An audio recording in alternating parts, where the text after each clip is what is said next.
we good? You ready to roll? Yep.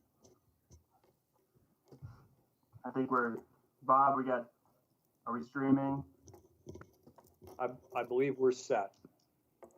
All right, everyone. It's 9 o'clock, Tuesday, November 10th. We're going to call this meeting to order. For those who are watching online, just in case it's not clear, we are all in remote locations due to our quarantine for the coronavirus. So this is going to be a little different than it normally is. So please bear with us, and for staff and for members, also please bear with us. We are going to try to get through this using technology. So we'll call the meeting to order. For the invocation and pledge of allegiance, I believe we have Pastor White on the phone. If you could lead us into the invocation, and then we'll follow the pledge of allegiance. So Pastor, the floor is yours. Good morning. Let us pray. Most loving and gracious God, before we ask anything, we give you thanks. We give you thanks for this day and the opportunity to live among the free. Lord, we thank you for our mayor and each council member represented here. We place a hedge of protection around them, their families, and their staff. Father, we ask that you grant them your knowledge and your wisdom in the leadership of this great city. Guide them to make decisions that unify us and include the least of us. Remove any selfish intent from their hearts, order their steps, and grant them success in their planning, in this meeting, and their overall efforts. We ask these blessings in the name of your Son, Jesus, and we all say together, amen. Amen.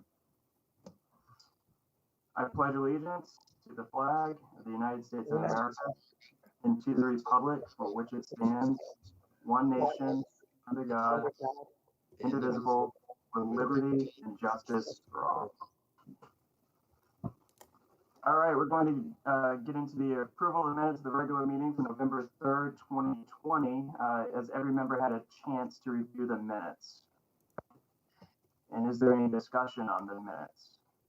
So for those who are watching at home, I don't know if you get to see, people will be using the Teams feature to raise their hand if they wanted to jump on the board to talk.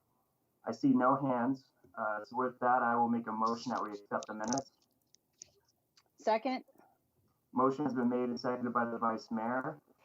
If there's no discussion on the motion, then members will respond with yay or nay. All in favor, please say yay. Yay. Yay. Yay.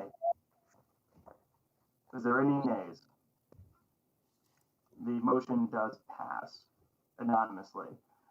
Moving on to proclamations, I do not have the proclamations in front of me, but so I will relinquish the floor to our clerk, who will read the first proclamation for us, which is the Merchant Marine Recognition Day. Madam Clerk.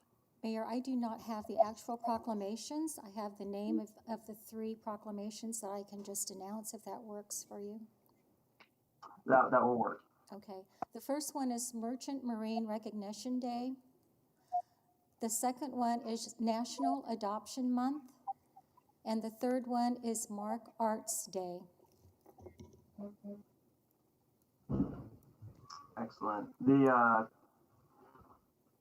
In that case, we will utilize our social media outlets to send out the word or the language of these proclamations later on in either today or the next couple of weeks. So thank you. Madam Clerk. The next item is public agenda, Celeste Rosette, TIF districts and debt. So we're going to now relinquish the floor to Century 2, where I believe, I'm not sure if Celeste is there yet, but I do believe Sybil is there. So we might go to the second person who is on the public agenda. So let's head on over to Naomi. Mayor? Celeste Yes. is there. Celeste is actually here. Oh, excellent. Okay, very good. So let's go ahead and relinquish the floor to Naomi, who will give the floor to Celeste. Welcome, Celeste. You have 5 minutes. Good morning. Celeste Rosette, 2239 North Tea Time Court. My grandparents and my mother grew up at 751 North Porter. There is a tree sculpture of my grandfather in front of the home created by artist Gino Salerno. I lived in Riverside as well. The legacy of this current city council and city manager Layton is favoritism shown to a select group of millionaire developers, and it continues with this proposed TIF district in Riverside. To everyone listening, City Council is proposing a TIF district in Riverside, removing green space along the Arkansas River.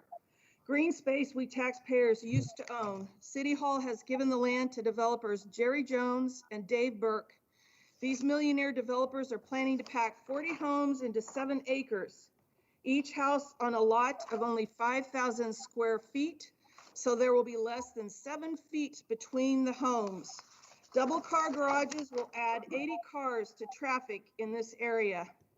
City Council member Cindy Claycomb presented this plan to City Council on March 19th of last year. She claimed that everyone in Riverside was very pleased with the plans, even residents along Amending and 12th Street. That's not true. There are actually several residents unhappy with the increased traffic coming off of 12th Street from this packed housing development. Traffic is currently so congested in this area of Riverside that you can't turn left onto Perry from 13th Street. It is blocked. So imagine what 80 more cars along 12th Street in Edmonton is going to do.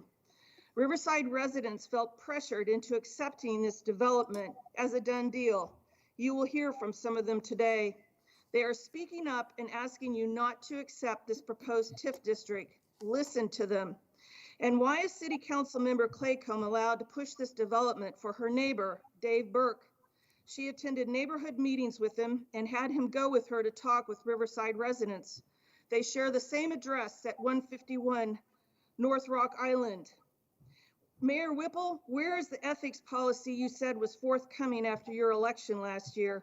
Hasn't anything changed? The real estate agreement signed by former Mayor Longwell and Jerry Jones, presented at that March 19th meeting, is actually dated 2018. Was this real estate sale of taxpayer public land published in the newspaper? Were citizens given a first and second notice regarding this land sale? I have filed a Kansas Open Records Act request to find out. This prime riverfront land we taxpayers once owned is north of Sims Park and south of 13th Street, parkland, green space. 35,000 square feet along the river was traded to the developers for land they own near 12th Street, but it's not an equal land exchange. To compensate for this unequal land exchange, the developers threw in $15,000, roughly 44 cents per square foot. Considering we gave up prime riverfront land, they should have paid an extra $850 per square foot, making it $250,000, not $15,000 that went into the general fund for parks. So why is the city swapping prime riverfront land for pennies per square foot? Why do these same developers, Jerry Jones and Dave Burke, always get the cheapest deals from this current city council? They got prime riverfront land for River Vista Apartments and then again for the ballpark, but that's not the end. In exchange for this prime riverfront land, the city took ownership of land where the developers are asking for a street to be built. So the city is going to get this land, which we traded for a road that provides access into this private development. And why is the city giving financial support to this? An engineering study by Baughman indicated this land was prone to localized flooding and would need considerable infrastructure improvements along with infill to make the area buildable. If these private developers believe there is value to be found in building houses on this site, let them take on the risk themselves and don't give them taxpayer assistance. They can use their own money for utilities, infrastructure, and pass it on to homeowners in the form of special assessments. But once again, City Council is helping fund development for Jerry Jones and Dave Burke by turning this Riverside area into a TIF district. Really? TIF debt has nearly doubled in 1 year. At the end of 2018, it was $17 million. At the end of 2019, it was 25. Wonder what it will be at the end of this year. And what happens when TIF bonds fall behind? City Council sells public land to pay off the debt, as they did when acreage for Delano Catalyst site was used to pay off TIF debt for the failing TIF at Hillside and Douglas. If there isn't any public land to sell, then TIF bonds have to be paid back with funds that could have gone for quality of life, firemen, street repairs, and neighborhood swimming pools.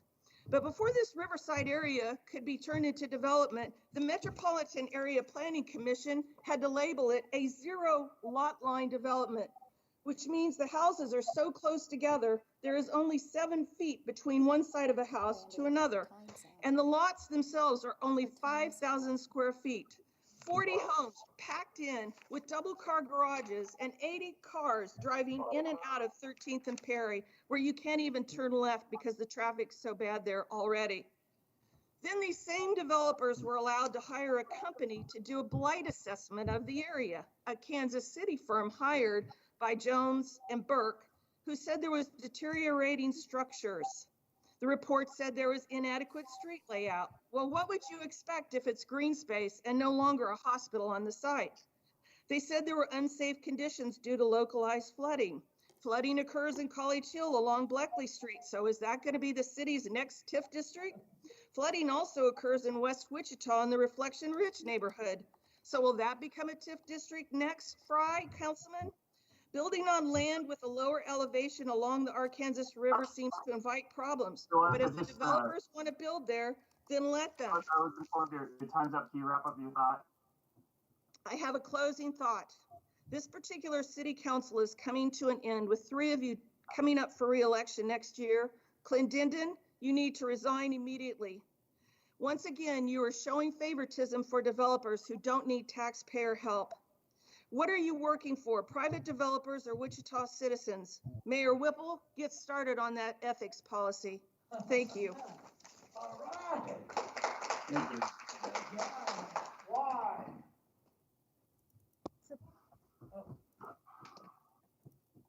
All right, so guys, eventually we have to have a serious conversation about decorum and really trying to keep this meeting professional, even though we're off-site, clapping, cheering.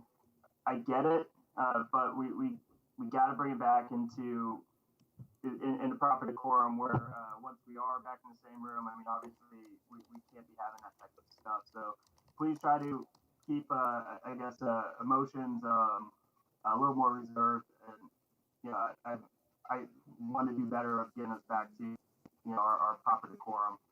So next speaker, I believe, is Sybil. Welcome. Welcome. I'm here because you all have treated me dirty. You let your Centro come in my house without permission. And then you tore my house down. Then you made me homeless.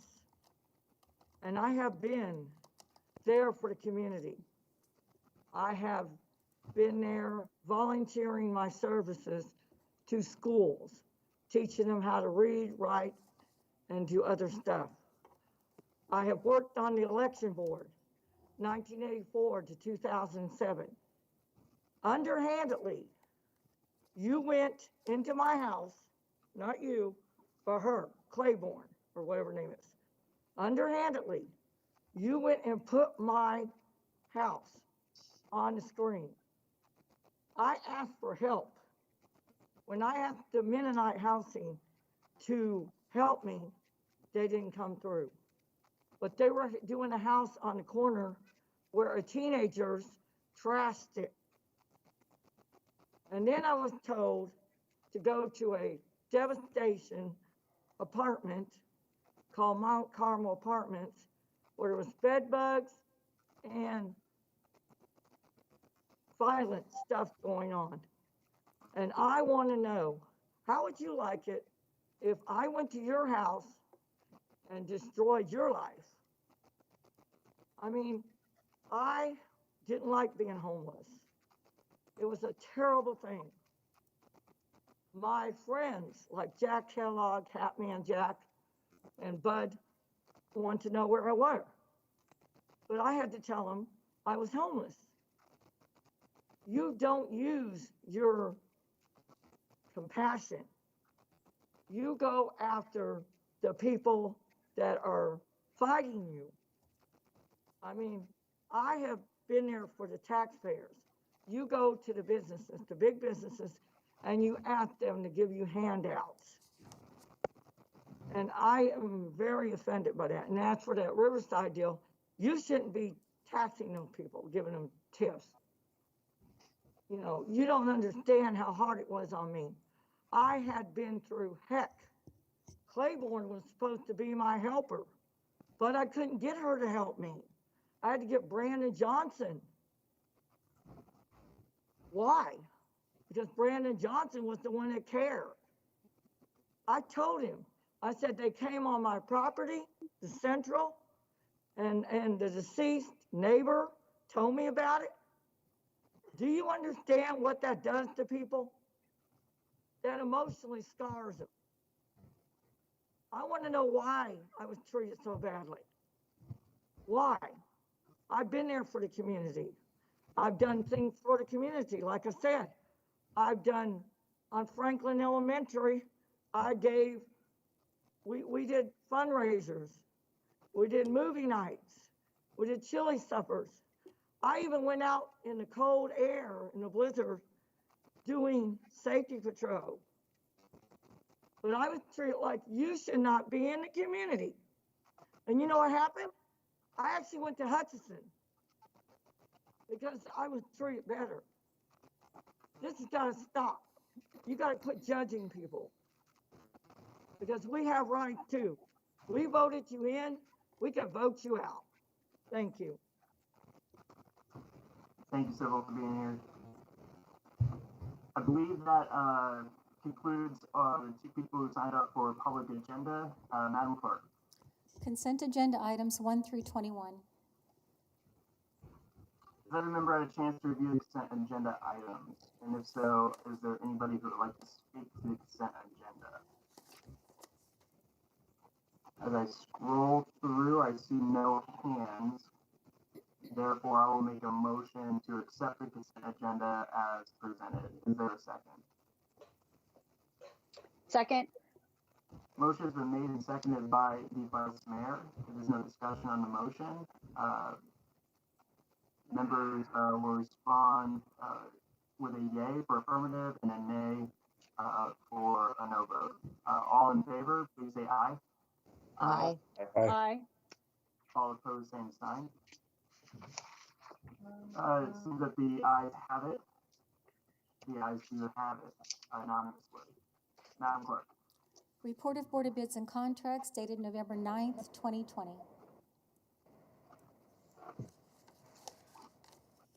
Good morning, Mr. Mayor, City Council. Hannah Lang, who represent the November 9th Board of Bids. I don't know if the PowerPoint's going to come up.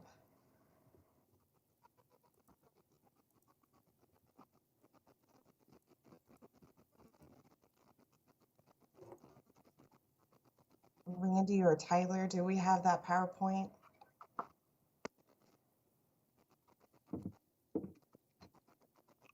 There we go. Okay. First bid we have is engineering bid, water distribution system to serve Emerald Bay 4th edition. Recommendation is to reject all bids. Paving Crest to serve Brookfield edition phase 2A and 3A. Recommendation is Kansas Paving for groups 1 and 2 for an aggregate total of $283,335.15.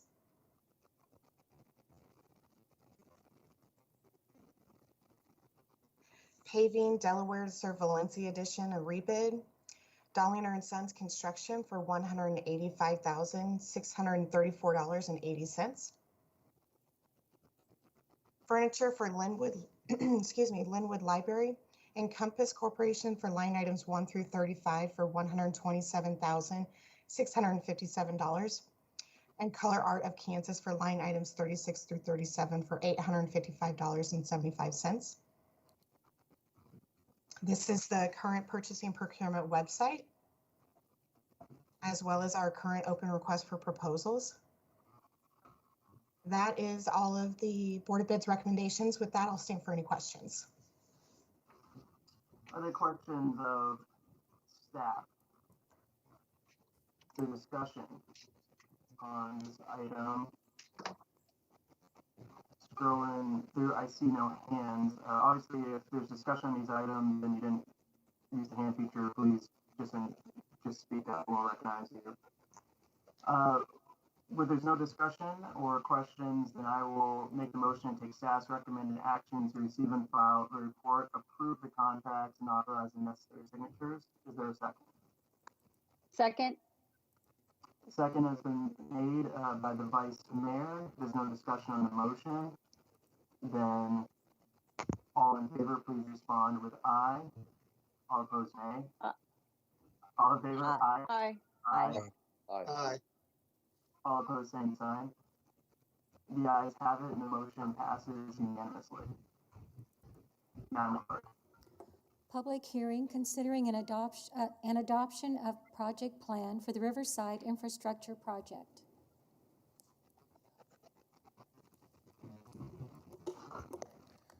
Good morning, Mayor, members of City Council. Mark Elder with the Office of Economic Development. The item for you today is the public hearing regarding the Riverside Infrastructure Project within the Riverside Housing TIF District. The Riverside Housing Redevelopment TIF District was established earlier this year in August. It was the redevelopment of the vacant land and structures within that area. The boundaries are from Amending to McLean Boulevard and extends south along the river from 13th Street to West Central. This is an area that the map depicts both the TIF and the project area boundaries, and it shows that where it extends down there to include the river, to include improvements that will be done along that river. Now, this is a kind of an inset of the area that will be redeveloped. In red, the private development is where the housing will occur. That yellow triangle is where a trailhead will be constructed for the path that goes along the river. And then the blue is to include the river bank with the path improvements that include lighting.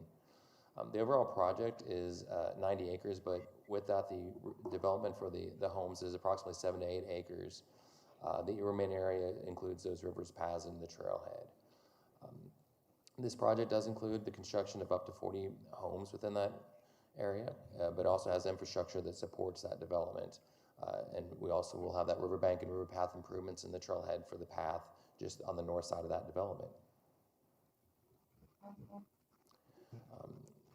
For the proposed TIF improvements within this project, it does include the infrastructure that supports the development, including that lift station for approximately $700,000. The developer will personally guarantee any TIF bonds that are issued for that project. But it also includes public improvements that are estimated to be about $1 million cost. And that again is for the riverbank and river path improvements, the trailhead, the lighting, along with those. The use of tax increment financing, it's proposed to be a $1.7 million TIF project. With that, up front there would be a $700,000 in TIF bonds that again would be guaranteed by the developer. The project does have a capacity for up to $1.4 million in TIF bonds, and so the upfront cost would be just about half that. The rest of the project would be pay-as-you-go of about $1 million. So if there's TIF revenue that exceeds the amount needed to pay those TIF bonds, then those funds as they come in would be used to make those additional riverbank improvements, the path, the lighting, and the trailhead. The proposed site plan here about what the developers are proposing to construct, and then a few renderings of those projects. With this today, the city staff is still in negotiations with the development agreement on a few pieces left of that agreement. So today it's recommended that the city council just take public comment and close the public hearing, but hold the first reading of the ordinance until such time as we have a development agreement that can also be presented to the city council. I believe there are representatives of the development team at Century 2, and I will stand for any questions. So the way I plan to do this is first, we'll open up the questions to staff, and then we'll open up to public comment, and then open up to discussion on the bench. Of course, I can't force that order, but that's how I think this will go probably the smoothest. So first, is there questions for staff from the bench? We use the word bench a little lightly today. Vice Mayor Clayco. Yes, thank you, Mayor. I just want, Mark, thank you for the presentation. Could you just clarify one thing about the ownership of the property? I think there is a little bit of misinformation that the city owned that property and has now given it to developers. Could you clarify that for us, please? Correct. I might, if I can get the presentation back to that map that had the 3 colors, that might help a little bit.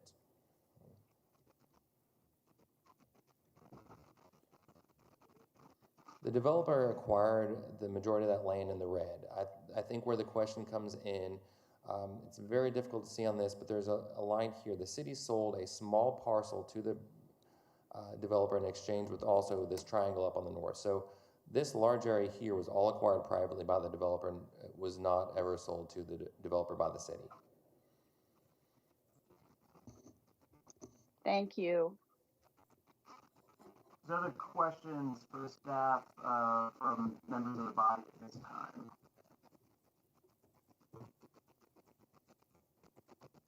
Vice Mayor Thickham, your hand's still up, but I assume you're relinquishing the floor. Very good.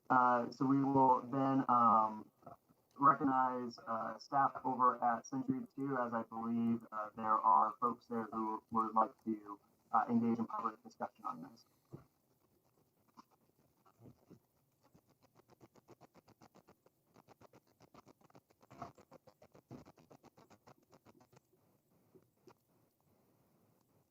Edna to Naomi. Mayor, we Yes. have 2 representing the development team and also members of the public. Excellent. Well, Would you take like to discussion speak? on who's first. So. No, I know that, but you're just members of the public, or did you want to speak? Mr. Jones, would you like to speak? Would you like to speak, or no, you just want to stand for questions? Okay. If you have any questions, I'd be happy to answer. What's your name, sir?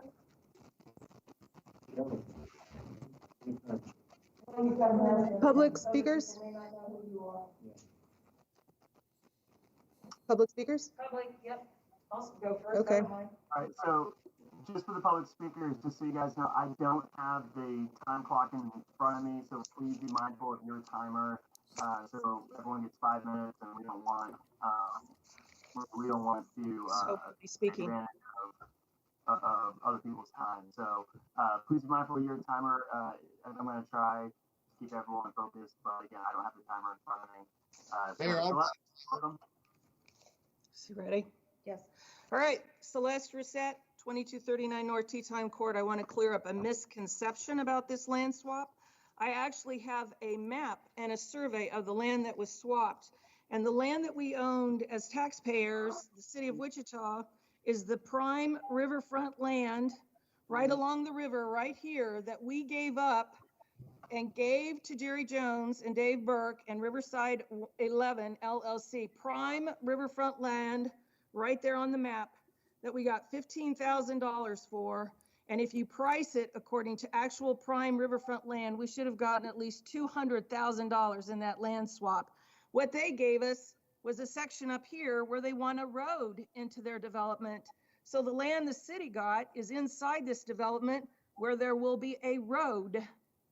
Gave up prime riverfront land. Don't know if you can see that. In order for us to have land where they wanted egress and a road built into that development. So I hope that's clear to everybody. Thank you. Thank you. Next speaker, please. Do you guys want to be ready to speak when the next speaker? Just introduce yourself, stand right here, please. Okay. And you'll be able to see yourself in the bottom corner. You might want to stand back a little bit because you're tall. Well, I am tall.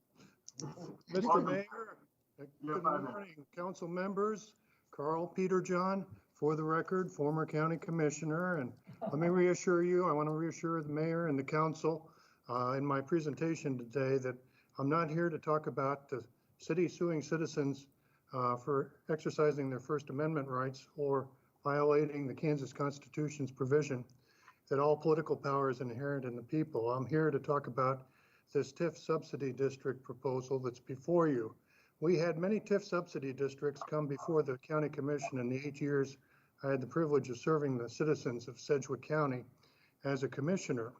And I found all of them defective. And I would urge you to look very closely because the city's got a long history of these TIF subsidy districts. If they really made sense, I think we should consider making much larger parts of the community TIF districts instead of having them for a few select, small, isolated areas. But if you look at a map of downtown Wichita, we've had numerous TIF districts that go back well over a decade, and the financials on them, I don't think sustain the argument to proceed with more of these subsidy districts. Now, there is a very specific few that I remember one in particular that it was said that the financials did justify it because of another unrelated construction project that happened to occur in the area. And this was many, many years ago, and I'm referring to the TIF that was at Central and Hillside.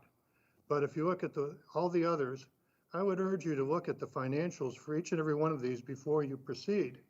Because if you legislate in haste, you can repent at leisure. I appreciate your time and attention. I'd stand for any questions in terms of, I'd be happy to go through any of the history, my 8 years, because I can cite one other example, and maybe I should. We rejected a TIF subsidy district in southeast Wichita. I believe it was in Councilman Clendenin's district. And it actually, in the long run, turned out much better for the citizens in that area when a larger, better development that was already fully on the tax rolls came in and they built a grocery store near George Washington Boulevard in Pawnee. With that in mind, Mr. Mayor and council members, I appreciate your time and attention. I stand for any questions and bid you a good day if there aren't any. I see no questions at this time. Thank you. Sorry. Next speaker, please. You'll be able to see yourself in the right-hand corner. Okay. Welcome, sir. You have 5 minutes. Yeah. Well, good morning, commissioners. Myron Ackerman, presently working in Atlanta, Georgia. Was here and became aware of this TIF only over the weekend. It has left me with a lot of questions. First of all, the acquisition or the disposition of the land. I have questions whether that was properly handled legally, whether proper legal notice was given. There seems to be a decided lack of paperwork transparency to indicate how the council has arrived at this point. My second point in looking at this, I do not live in Riverside. I have worked extensively in Riverside, and the streets that currently exist there are inadequate to support 40 homes additional traffic.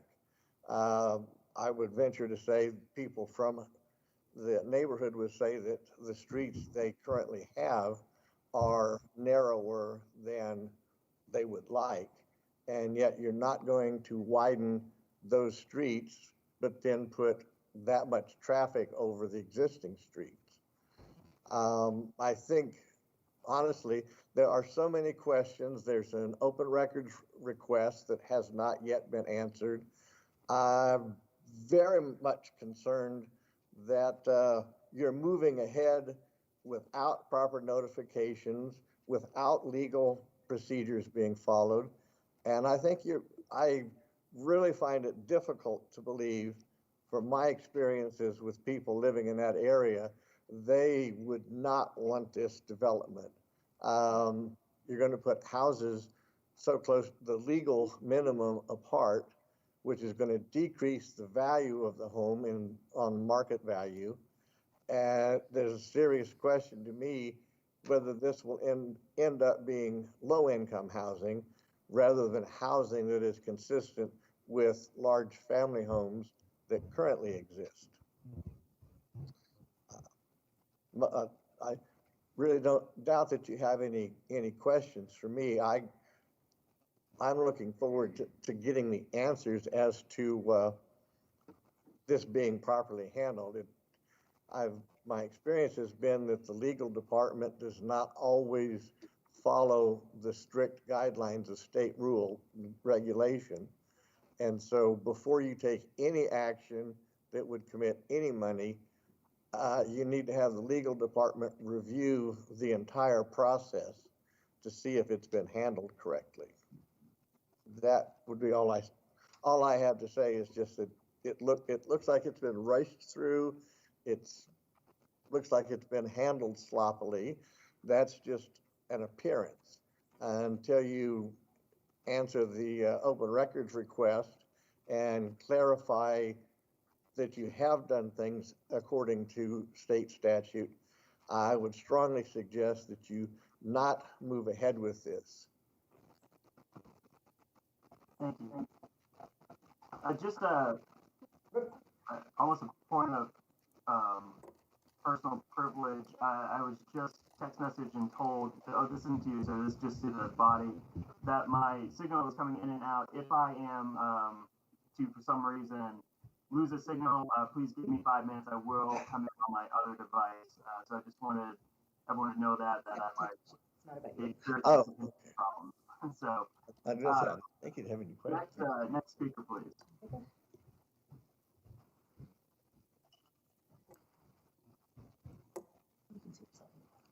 Welcome. Hello, council members. My name is Michael Carmody, and I live at 1922 West 12th Street on the corner of 12th and Amending. I've lived on this block for 17 years now, and I'm currently raising 2 grade school-age sons. They split time between my house and their mother's just up the block at 12th and Coolidge. We all love Riverside very much, and we feel lucky to live in a part of town with so much open, natural green space. We're always riding our bicycles, flying kites, shooting model rockets, and watching the gorgeous sunsets in the empty field between my house and the river. So you can imagine how our hearts sank upon hearing of the absurd proposal to build 40 large houses on this land, spaced only 7 feet apart, the human equivalent of a high-density feedlot, right outside our front door, in one of Wichita's most beloved and quaint historic neighborhoods. I find this proposal entirely unacceptable, and I object to it for a number of reasons. First of all, there's the lack of transparency in how the city under former Mayor Longwell appears to have set up this deal more than 2 years ago with little or no public involvement until after the fact. As of today, I'm not even sure anyone in the general public knows the identities of the members of the LLCs formed in conjunction with this project. I also object to the idea of establishing a TIF to pay for this unwieldy project, which, according to a report commissioned by the developers themselves, requires extensive civil engineering to truck in tons of dirt, install an entire stormwater drainage system, a whole sanitary sewer system, pumping station, entirely new roads, utility upgrades, and more. Their own report lists these and concludes by saying, and I quote, "All of these factors are directly associated with this property and cause extreme financial hardship. Without some ability to mitigate these costs, it seems very unlikely this land can be developed." The developers on this project, Mr. Jones and Burke, etc., are not gentlemen who have a hard time raising their own capital. If they want so badly to develop this ill-suited property, they should have no problem getting the financing together on their own without the taxpayers of the city taking a gamble. Additionally, I object to the city even considering allowing a development that would bring between 60 and 100 additional cars to a block that is not directly accessible to the nearest major artery, especially when they haven't come up with a permanent solution for the traffic snags at 13th and Perry. The current fix for the problem, prohibiting left turns at that intersection, merely moves the snags 1 block further east to Coolidge and doubles the traffic load on that narrow street. And perhaps most of all, I object strenuously to the transparently feeble report by the Polsinelli firm, which the city has accepted as evidence that this land is blighted in order to qualify for a TIF in the first place. This report shows little more evidence of blight than a few existing utility junction boxes and stormwater pipes, some ruts in the grass made by trucks driven either by city personnel or the developer's own contractors, and 1 homeless man's temporary encampment under a nearby bridge last spring. I noted also a photo of a syringe in the report, which makes the first time and only time in 17 years I've seen any such thing in this neighborhood, and is in no way representative of it. It's a huge stretch of the imagination to deem this land, which is literally both cleaner and safer than nearby Riverside Park, blighted. And there's only one reason anyone would do so: to get the taxpayers to foot the bill for a development that degrades the quality of life for everyone in the area, using a public financing system that is intended to do just the opposite. I see this as a flagrant abuse of the public trust, and I am astonished the City Council appears to be on board with approving it, even as the developers and the Planning Commission have yet to elucidate the details of the many overlapping sub-projects required to pull it off. Everything about this project smells of yet another giveaway of city resources to the same handful of builders, and in a time when nearly half of the city's existing TIFs are not being paid back on time. I cannot imagine how the current city administration could possibly find it prudent to establish another one, pardon me, in order to build the most ill-conceived residential development, excuse me, sorry, since the towers at Victor and Rutan, which were built using another TIF, which I understand is right now something like $1 million behind in repayment. In closing, nothing about this project is right for Riverside. Nothing about it is right for the taxpayers of Wichita at large. I urge the City Council members and Mayor Whipple to reject any further consideration of approval for this project. Not only the TIF, but any permits to build on or modify the land as it sits today. 30 seconds. It is serving its best purpose as it is right now, open green space enjoyed by the people of Riverside. It deserves to be preserved for future generations to enjoy, and my children and I most sincerely hope you will do whatever you can to ensure that. I sincerely thank you for your time. Thank you, sir. We appreciate you being here. Next speaker, please.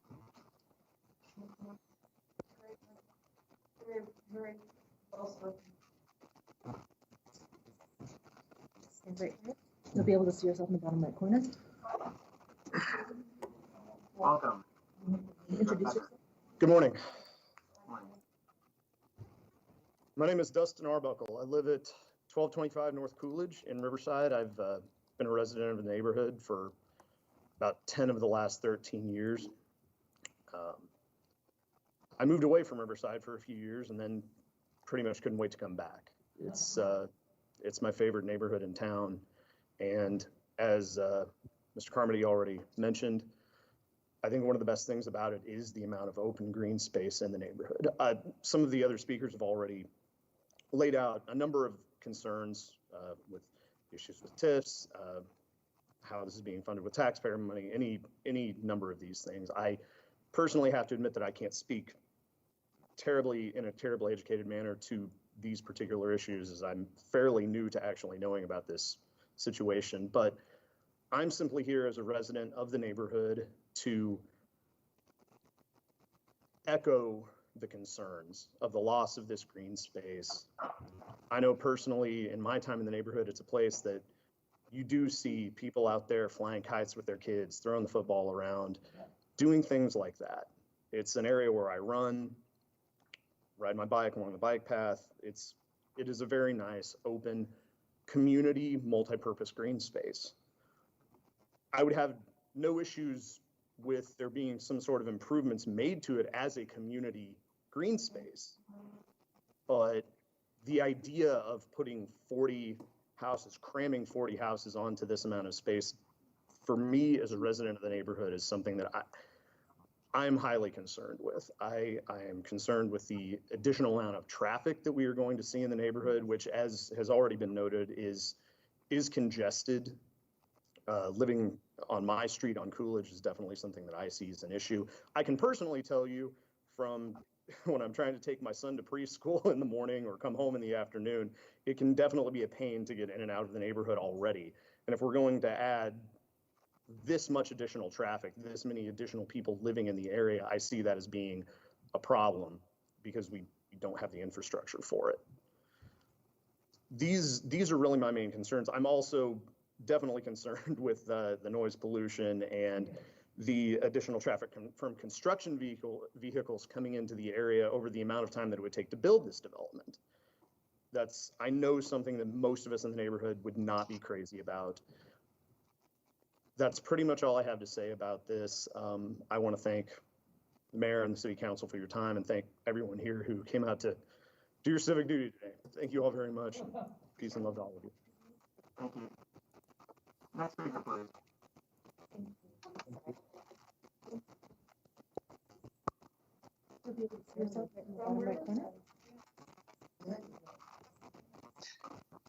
Welcome, sir.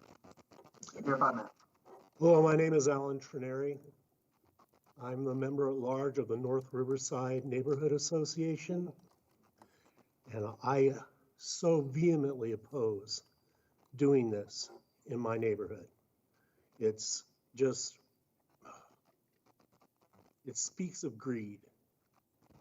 I have a friend who lives over off of Lincoln and Fabrique over by Edgemore, who had a branch fall on her house and damage the roof. And she is a insurance broker, has killer homeowners insurance. And she's going through hell to get the materials to repair her home because of all the hurricanes and stuff like that have eaten up the materials for doing such projects.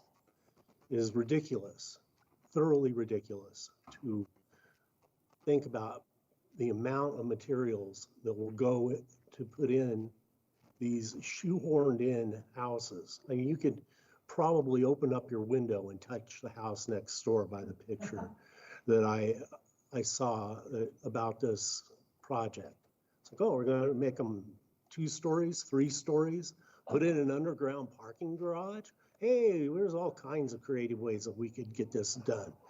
Now, as far as I'm concerned, all it's about is to apply for a loan, get a bunch of money, do a less than admirable job with that money, put it in your bank account, and walk away and not pay back that TIF loan, like many of these other people have mentioned, has happened with these kinds of projects in the past. It's very disconcerting that it'll even be considered during a time when we are in a state of emergency in this country. This flu, this virus, this pandemic is serious. People are dying. Our hospitals are overflowing with people with this illness. I personally don't know anybody that has specifically died of this yet, but I've had several elderly neighbors and people I know pass away of their pre-existing conditions that they had. And I personally believe that it was because they were also exposed to this virus. I was exposed to a virus in Colorado right after the first Gulf War in a ball bin in a Chuck E. Cheese's. And it was miserable. It took me 2 years to get over that. It was terrible. So my mother has got COPD. She's developing dementia. I keep her under lockdown. She plays the piano for the neighborhood, but I'm not letting her, I don't want her to get out and be exposed to this. I'm scared. I have gloves that I wear. I always wear my mask. This mask is made out of the shirt that my companion was wearing when she passed away in the hospice last year. And I'm extremely concerned about this situation that our nation is facing right now. And we do not need the added chaos, all that construction, all the extra cars, all the, you know, this is leading to the grocery store. I drive by there all the time. And we're going to throw, I'm just looking at the picture of the plat, it just tells me, hey, we're going to make a lot of money, and then we're going to walk away and we're going to leave you all holding the bill. Thanks, bye. You know, and what can I say? I'm sarcastic, I'm cynical. I'm, you know, my companion, Jackie, I made this mask out of her shirt. When my neighborhood association made me member at large of the neighborhood association, I mainly pick up trash around the neighborhood. She goes, oh, no, it's got to be extra large. Large won't fit. Well, I guess it maybe has something to do with my hat size or something. But 30 seconds, Mr. Chineri. Okay, well, thank you so much for your time and your consideration. And I can guarantee that if it continues on, I will only get louder and more irritating. I guarantee it. Thank you so much for your time. Thank you for your consideration. Thank you, sir. Next speaker, please.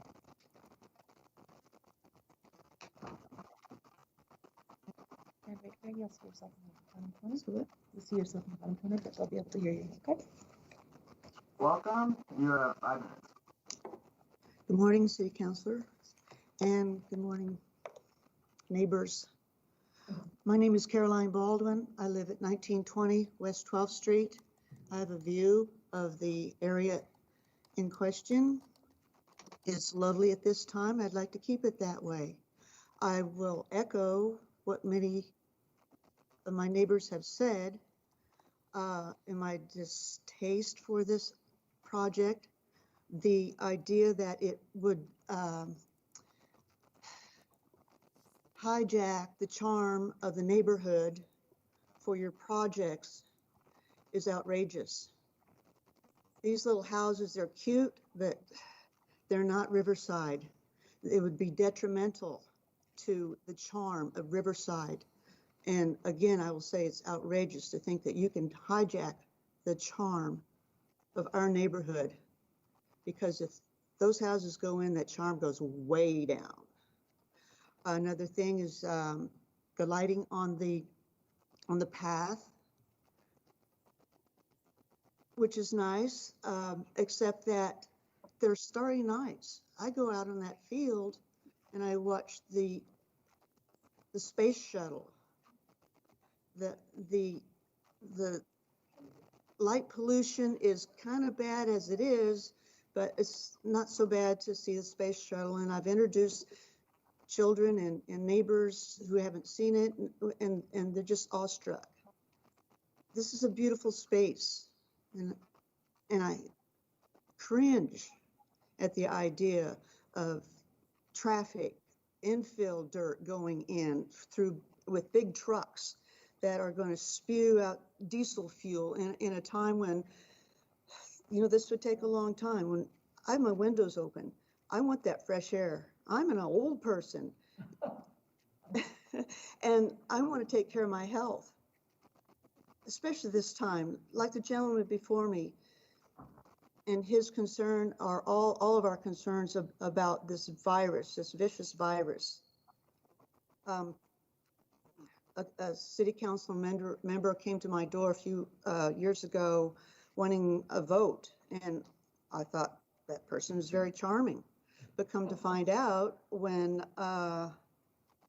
they got elected, they weren't in my corner. They went around and said, this may or may not be true, but I kind of believe it is, that people were on board about this project. And no one came to my door. It was stated that in my neighbor's door on 12th Street that people were excited about it. I don't think so.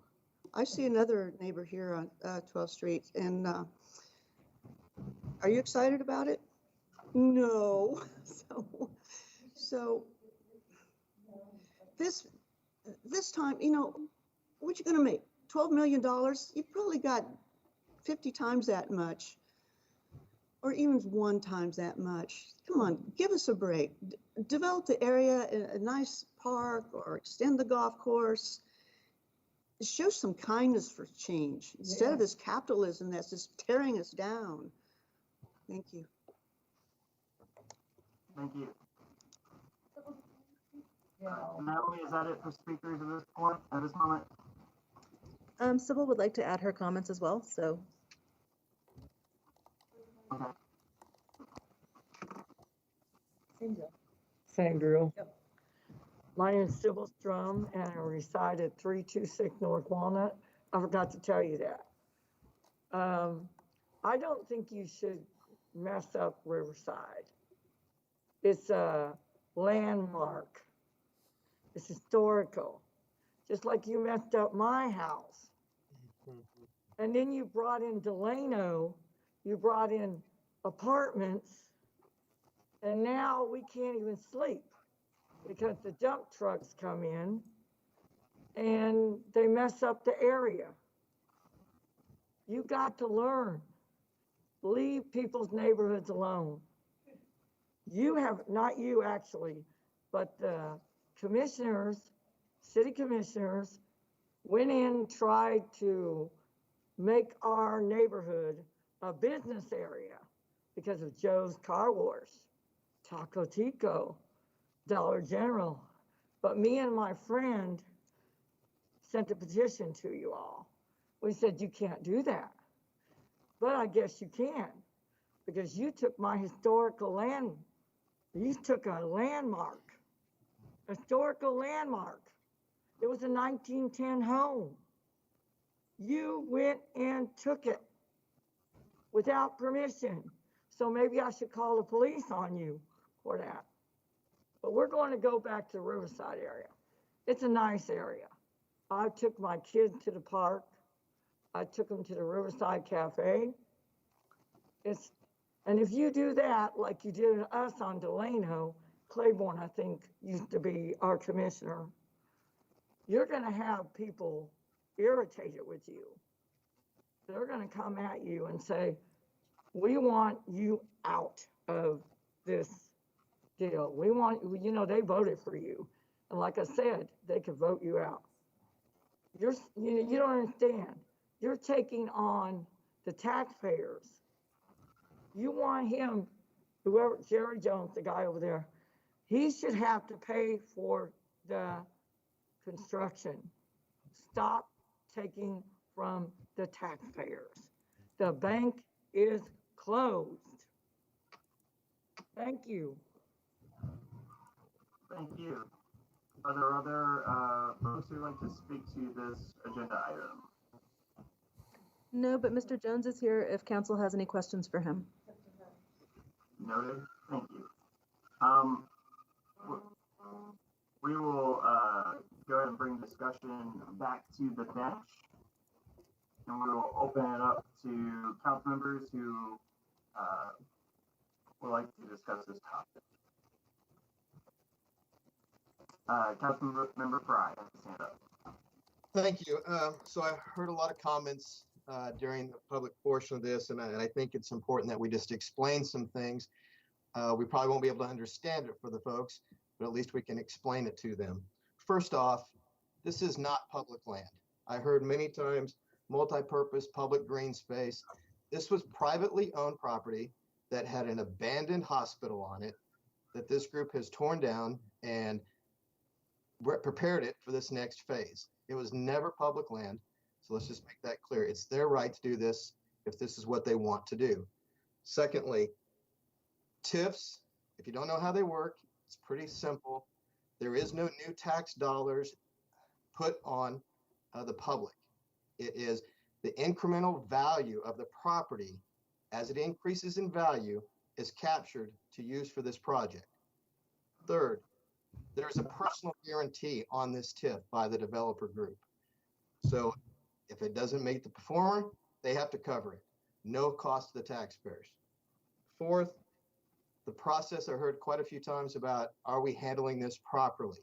Yes, this is the first reading. The next phase of this goes to staff to develop the final development agreement to come back for council approval.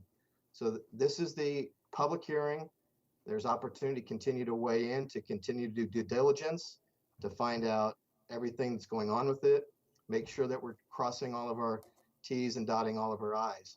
So again, I just want to reiterate those points that were made during the presentation. I understand how the neighborhood feels that it is their personal property there, but it's not. It's privately held. And this is the process that we have for projects like this. So I just want to make sure we're clear on those items. Thank you. Further discussion. Vice Mayor Clayton. Yes, Mayor. I'd also like for Mark Elder to explain again the land swap. I think people are again confused about the private property versus city property and what's on the river and what's not on the river. That we brought this together, this land actually, to help create this park property, which would not have been possible without this land swap. So Mark, could you explain that again, please? Right. And I can explain on like a higher level, as I was not directly involved with the actual sale, but it's correct. The developers purchased that large triangle here privately. They purchased privately, they own it privately, the city was not involved in that.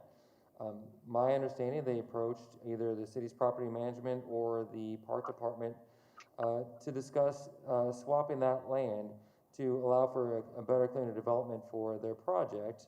And during those negotiations, they decided that an equitable decision would be include an extra $15,000 for them to acquire that piece. But the large piece where you see that a building still on it on this aerial was purchased by the developers privately, and then they approached the city as adjoining neighbors to that parcel to see if there was a way to swap that land in order to have a better developable parcel for this project.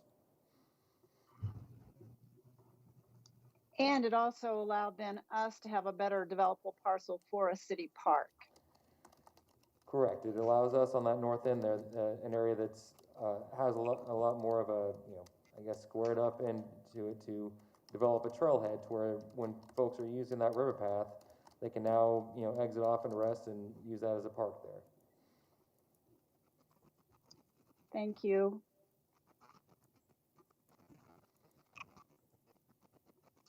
Other discussion on this item?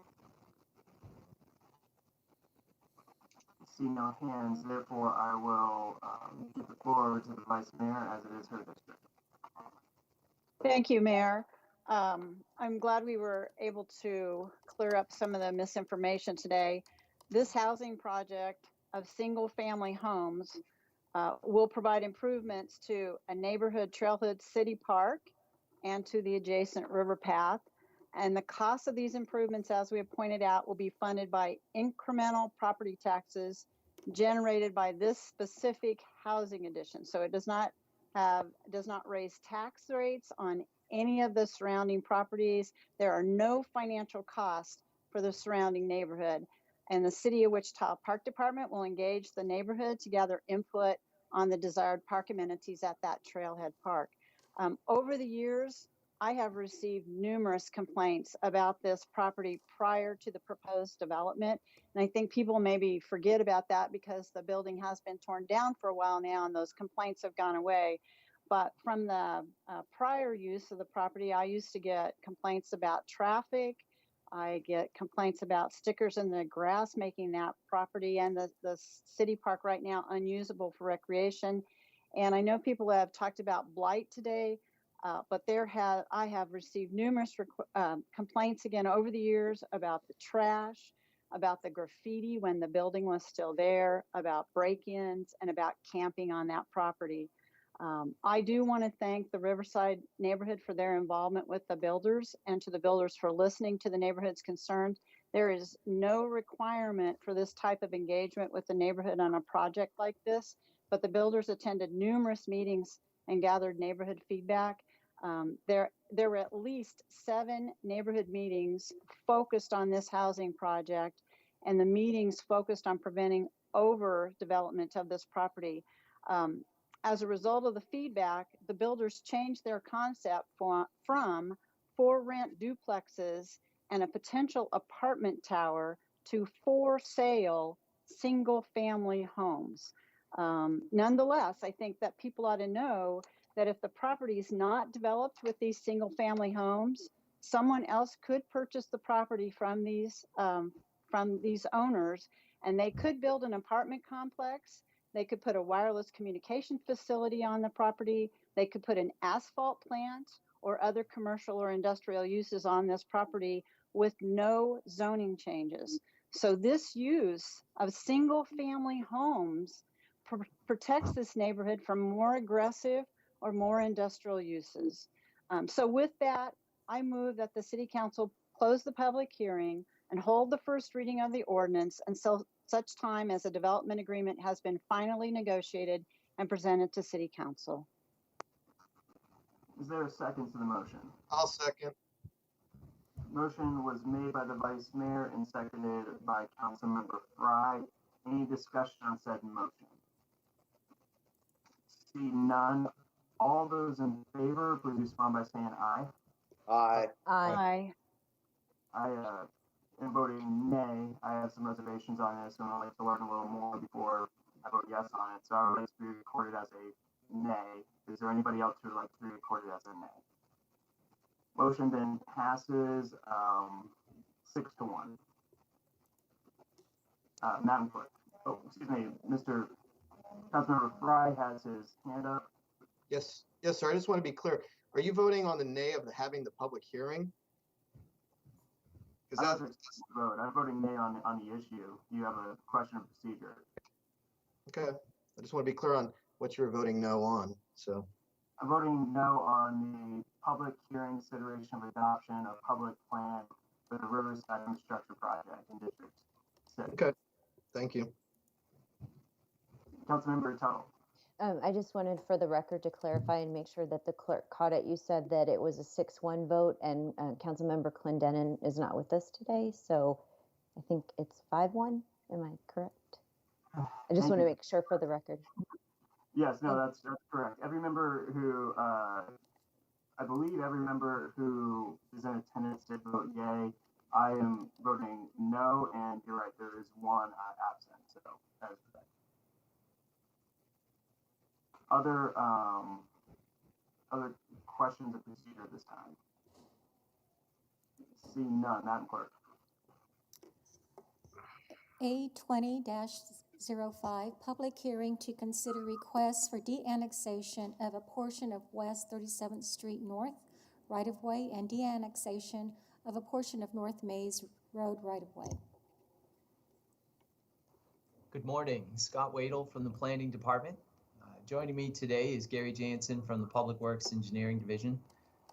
This item is a public hearing to de-annex a portion of 37th Street North, generally located west of Mays Road.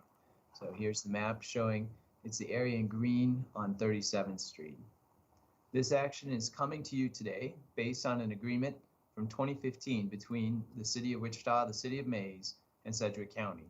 The agreement was put into place in order to help better align maintenance and other responsibilities for right-of-way in the area. In this area, there are portions of streets that are split down the middle between two different jurisdictions. If approved today, the de-annexation will allow the City of Mays to annex the same portion of 37th Street. Related to this, and later this year, we will be bringing an annexation request to you for a nearby portion of Mays Road, which you can see illustrated in green there.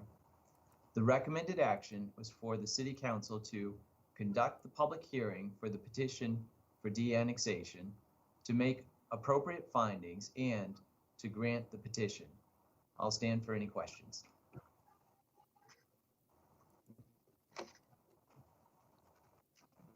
Questions on the item?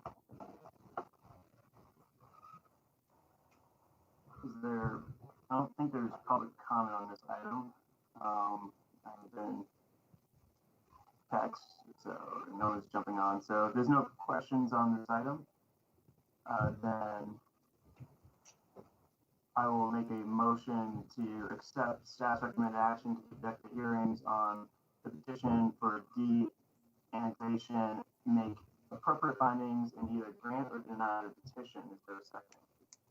I think we need to be clear. Are we granting it or denying the petition? The recommendation is to grant it. Correct. And either grant or deny the petition, but the recommendation now is to grant. So that's, the staff's recommendation is now different than the printed recommended action. Is that just a point of clarification? So Mayor, what is your motion again, please? Well, I need clarification on what the recommended action is. My motion was to take staff's recommended action, but with the question from Councilmember Fry, staff's recommended action as printed is to either grant or deny the petition, but it seems that staff's recommended action now is to grant the petition, and therefore I just want to clarify that my motion is to take out the word deny. Yeah, I think staff is asking us to make the determination whether or not we want to grant it or deny it. And that's what the motion should include. Right. It is the staff's recommendation to grant. Okay. Which With that, I will restate my motion where I will move to take staff's recommended action, unless there's further discussion on this. I will restate my motion to take staff's recommended action to conduct the hearing on a petition for de-annexation, and make the appropriate findings and to grant the petition. Second. Motion was made and seconded by Councilmember Fry. Is there discussion on the motion? Seeing no discussion on the motion, those in favor, please say aye. Aye. Those opposed, same sign. It seems it's unanimous. The ayes have it. Madam Clerk. Amendments to speed limit ordinance section 11.96.10. Good morning, Mayor and Council members. Gary Jansen, Public Works Engineering. The item before you this morning is a proposed amendment to the speed limit ordinance, which is contained in section 11 of the city code. So the last time we were before the council for amendments to this ordinance was November of 2018.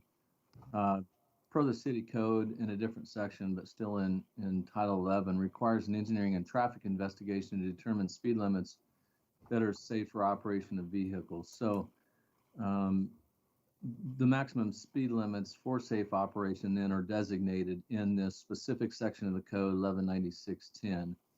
Speeds are only enforceable by what is in the code, regardless of speed limit signage or whether there's signage or not. Typically in our residential areas, residential developments that are 30 mile an hour by code, we do not sign in those areas specifically. And a lot of that has to do with long-term maintenance of so many signs. We fully intend for the rest of our roadways, the collectors and the arterial streets where there are speed limit signs, obviously to match what is in the code. But first and foremost, the code is what is enforceable by Wichita Police Department. So over time, we have changes based on development, annexations, areas that we work with the county on the city limits where they may change speed limits. We try to stay on top of these, but as large as the city has grown and the miles of roads that we've got, sometimes some of these come to us from questions from users, from citizens. Again, a lot of them come about from development in the area, and we start looking at the need for changes. So due to some recent investigations and studies, changes in development, we do have 5 areas before you today that require a change to this section of the code. And so I'll go through those. If I could get the next slide, please. I will tell you real quick before I start talking about these 5 areas, one of the things I might add to, because this was a question that actually came from the media and a few others prior to today. We don't typically change speed limits, especially to lower a speed limit, because we need people to drive slower. The reason why a lot of these speed limits are changed is to reflect what most people are driving already. We've talked before about our goal with roadway design is for people to be able to drive any section of roadway comfortably and safely, whether there's a speed limit posted or not. So when you look at standards across the country of how speed limits are set, we've talked before about 85th percentile, which means that 85% of the traffic is driving that speed or less. It's been kind of a recognized standard, and we try not to lock just into that because we want to keep in mind public safety, especially for pedestrians and bicyclists.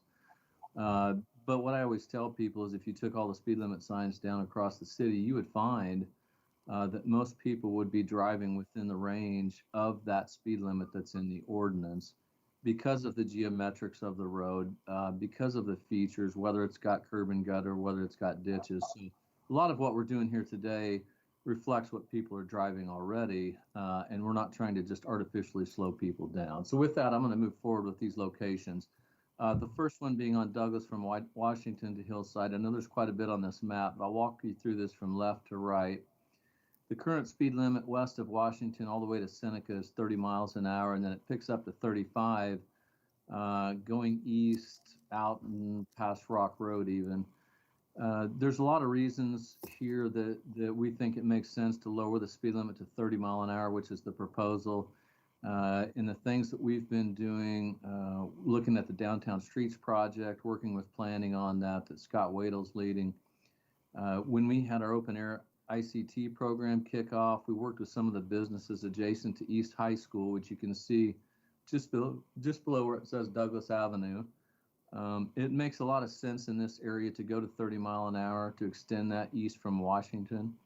And our most recent speed study did show that this makes sense too with how most traffic is driving. This is the one out of this group today that we do want to impact speeds and lower them more so than what people are driving already. It makes a lot of sense for our future plans, and I think it's something that we probably should have done sooner. So next slide, please. Going out to the east city limits, actually to the county line, which is at 159th Street East, and I'll start from left to right again. This is on Harry. The existing speed limit west of 127th Street on Harry is 40 mile an hour. The existing speed limit east of the county line on Harry is 40 mile an hour.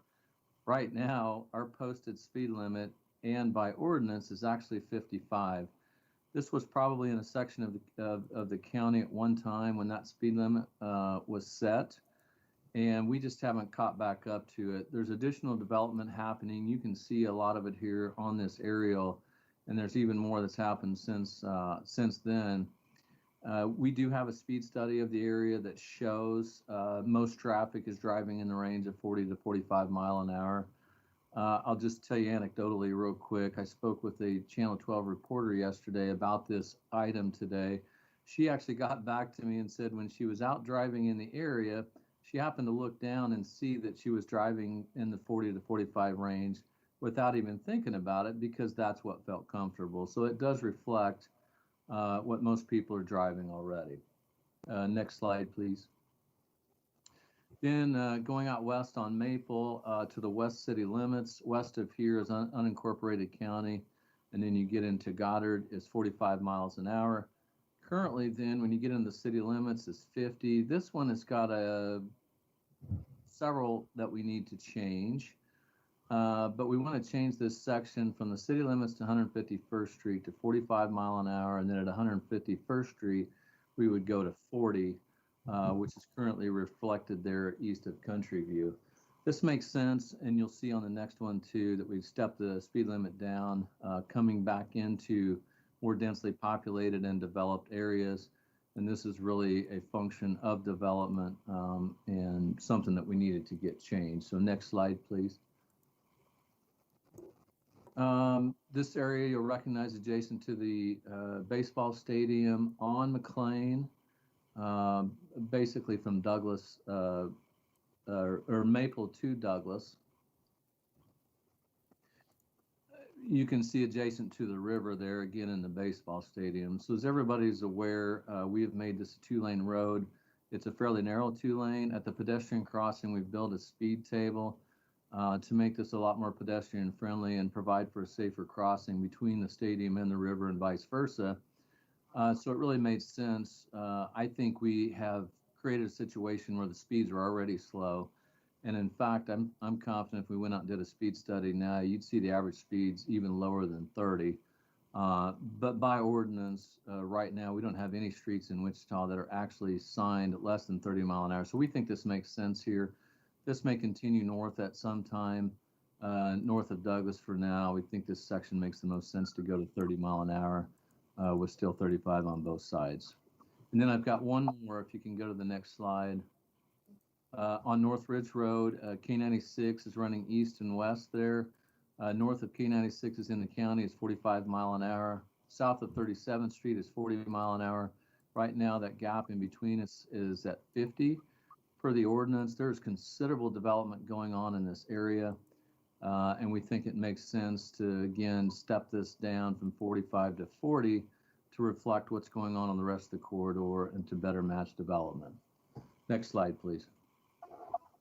So before recommended action, I might mention what happens next. Pending your approval of this item today, the second reading will be on the 24th because there's no council meeting next week. We would be prepared to have new signage in place, hopefully in the first week of December. One thing that we will do, depending on availability, is we want to put out electronic message boards. In each area, we'll move them around to provide advance notice to the public that the speed limits are changing. We work closely with Wichita Police Department on this. They know this action is coming. And I will tell you real quick, one question we've had, the police department does not look at this for an opportunity for speed traps, additional revenue, whatever the thought might be, but to educate the public. And the reason why, one last time I would tell you, we usually don't have a problem is because this will reflect the speeds that most people are driving already. With that, staff recommends that the council place the amending ordinance on first reading and authorize the necessary signatures, and I'd be happy to stand for any questions. All right, let's start off with questions for staff. If there's no questions for staff, let me go through and check this fancy software for hands. Is there any, and I haven't gotten any text, but just, Naomi, is there any people who would like to speak to this over at C2? I'm guessing not. If I haven't got any text messages, so please chime in if there are. All right, if there is no more discussion, then I will make a motion to take staff's recommended action to place the amending ordinance on first reading and authorize the necessary signatures. Is there a second? Second. Motion has been made and seconded by the vice mayor. If there's no discussion of the said motion, then we will ask that all those in favor please respond by saying aye. Aye. Aye. All opposed by saying nay. Is there anybody who likes to be recorded as a nay? See none, the motion will pass unanimously. Madam Clerk. Wholesale water service agreement with the City of Derby. Good morning, Mayor, City Council, Penny Feist, Public Works and Utilities. This item is concerning the water agreement between the City of Wichita and the City of Derby. As you know, Wichita is a regional water supplier, and as such, we have more than a dozen wholesale agreements with communities outside of the city. Derby represents the largest of those agreements. We've had a contract in place with them since 2001, with amendments being signed in between concerning boundary adjustments for the most part. Currently, the agreement expires in 2023. Derby has asked us to renew the agreement in 2020. They are conducting a feasibility analysis to build their own treatment plant, so securing this agreement now would provide them some definition that they need. The new agreement is very similar to the previous agreement. We've called out some of the changes. In this agreement, they're allowed to add a secondary connection. This connection must be with either Wichita or a party that already purchases water from Wichita. The other new term in this agreement would be the flexibility for Derby to allow to change their rate structure. I'm sorry, next slide, please. Would allow Derby the flexibility to change their rate structure. Presently, they are on the wholesale uniform rate, which means they pay the same dollar per 1,000 gallons, no matter how much they use. This agreement would allow them to change to the tiered volume rate structure, which we're most familiar with, which is our residential rate structure, if they begin to introduce water from their own wells. Hand in hand with that change would be a change in their take or pay agreement. Our wholesale customers have a provision in their contract that states that either they use all of the amount that they identify in their projected annual usage, or they pay or take at least 50% of that. If Derby changes to the volume rate, then that number would go from 50% take or pay to a 69% take or pay. The next slide is just a demonstration of how that change provides some revenue stability for the utility, but also provides Derby what they need when they're making decisions on how and when to introduce water throughout the year. And with that, staff's recommended action would be to approve the wholesale water service agreement with the City of Derby and authorize the necessary signatures. And I'm happy to stand for questions. All right, are there questions on this item? Councilmember Fry. Thank you. Penny, I really have no objection to Derby's request, but my question is more for our internal modeling as it relates to projected user rates with our Northwest Water Treatment financing and so forth. Did we account for this possibility that Derby might draw their own water in the future and not pay as much? So, and that is the intention of the change in taker pay, to kind of introduce the consistency of the amount and the revenue collected from Derby. So it was considered. Also, we are planning to undergo a cost of service analysis for the utility next year, which will help us also bring all of this into the bigger picture, because like you say, we take all of the costs that we have and distribute those through rates. And so we do have that intended for next year as well. Thank you.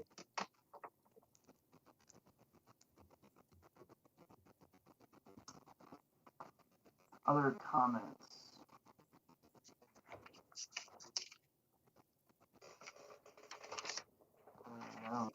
Please jump in if I missed anyone. If there's no further comments, I will go ahead and make the motion to accept staff's recommended action to approve the wholesale water service agreement with the City of Derby and authorize the necessary signatures. Is there a second? Second. Second has been made by the Vice Mayor. If there's no discussion on the motion, then we would ask that members respond by voting yea or nay. A yes vote is a yay. All in favor, please say aye. Aye. Aye. All opposed, say sign. Is there anyone who'd like to be recorded as a no? Seeing none, the motion does pass unanimously. Madam Clerk. Quarterly financial report for the quarter ended September 30th, 2020. Good morning, Mayor and members of the City Council. Mark Manning with the Department of Finance. I'll wait just a second here for Randy to catch up with my PowerPoint.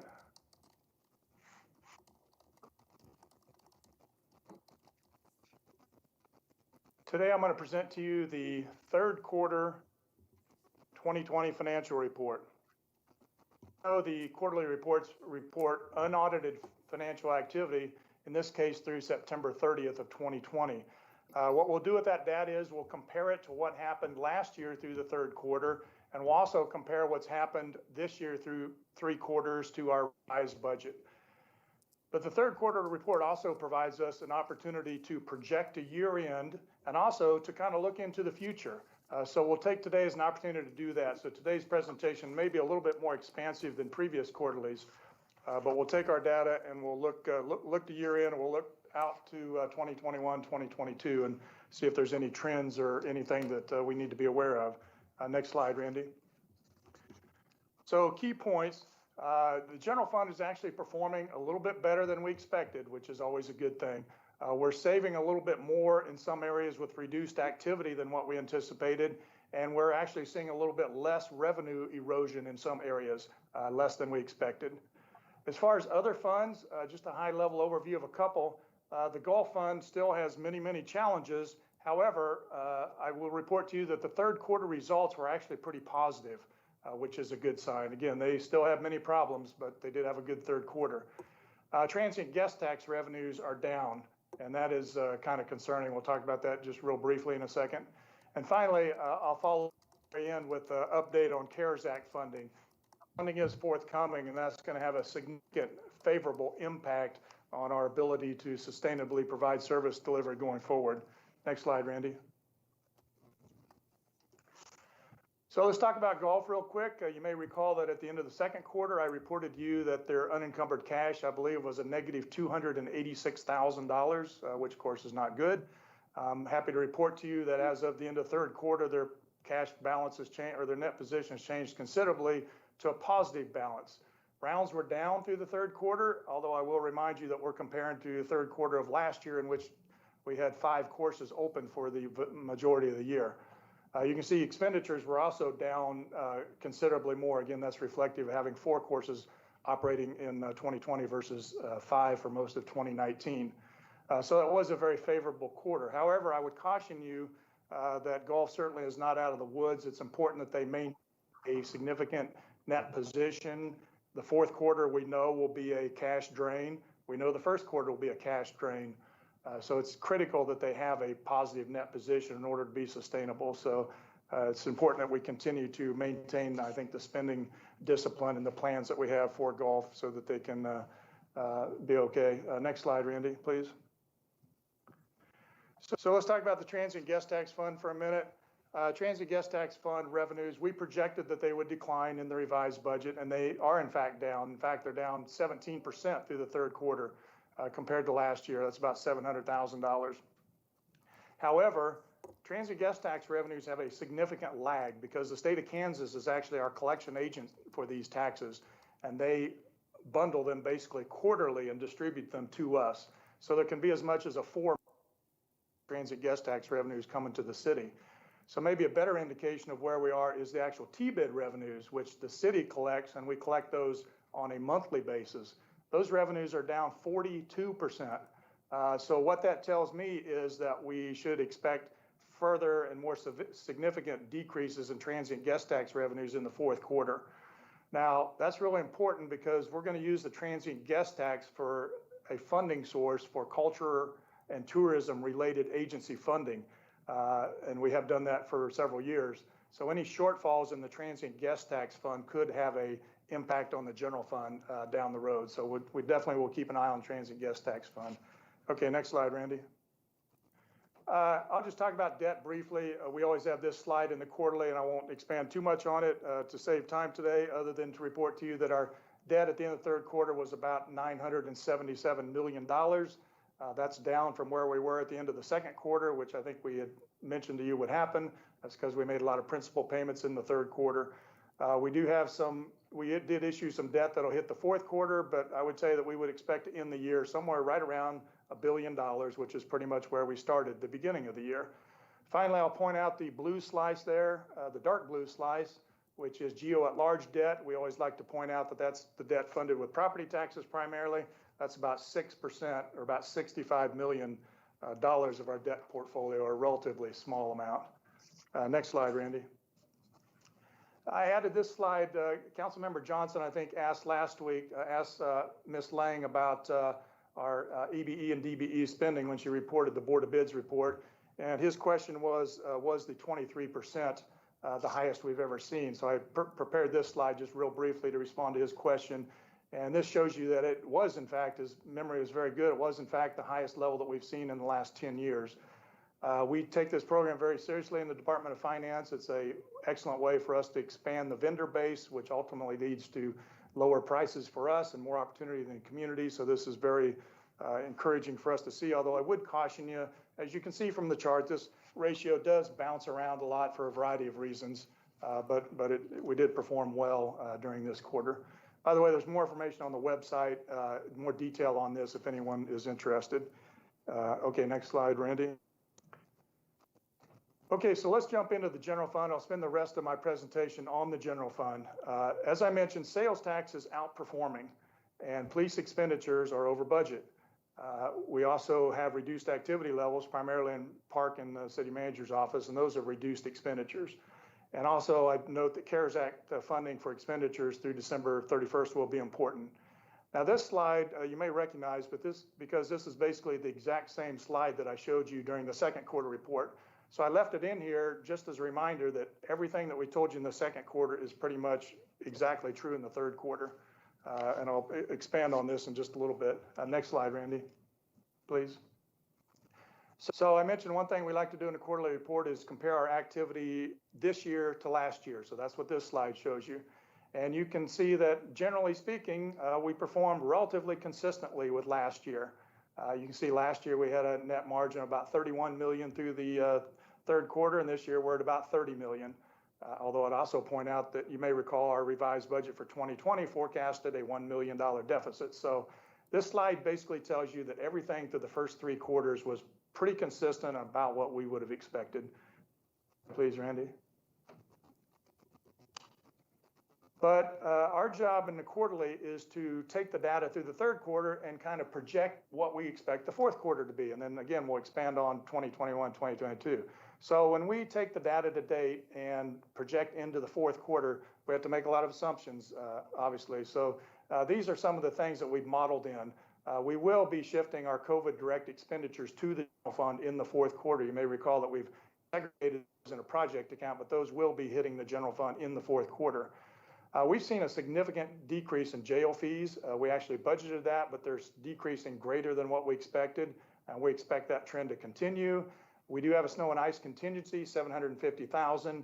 You know, I'm not very good at forecasting the weather, but I will tell you in our model, we are assuming that we will not need that. Obviously, if we need it, we'll go to council to access it, but just for the sake of modeling, we have not shown that being used.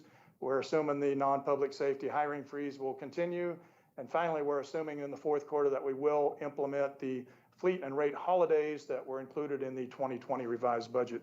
Next slide, Randy. So with those assumptions, let me show you what we expect the fourth quarter to look like. Again, this is just using our crystal ball right now. This is our best guess of right now where we would think we might end up the fourth quarter. I'll draw your attention to the lower right-hand corner. We would expect to be over budget by about $1.8 million over the revised budget.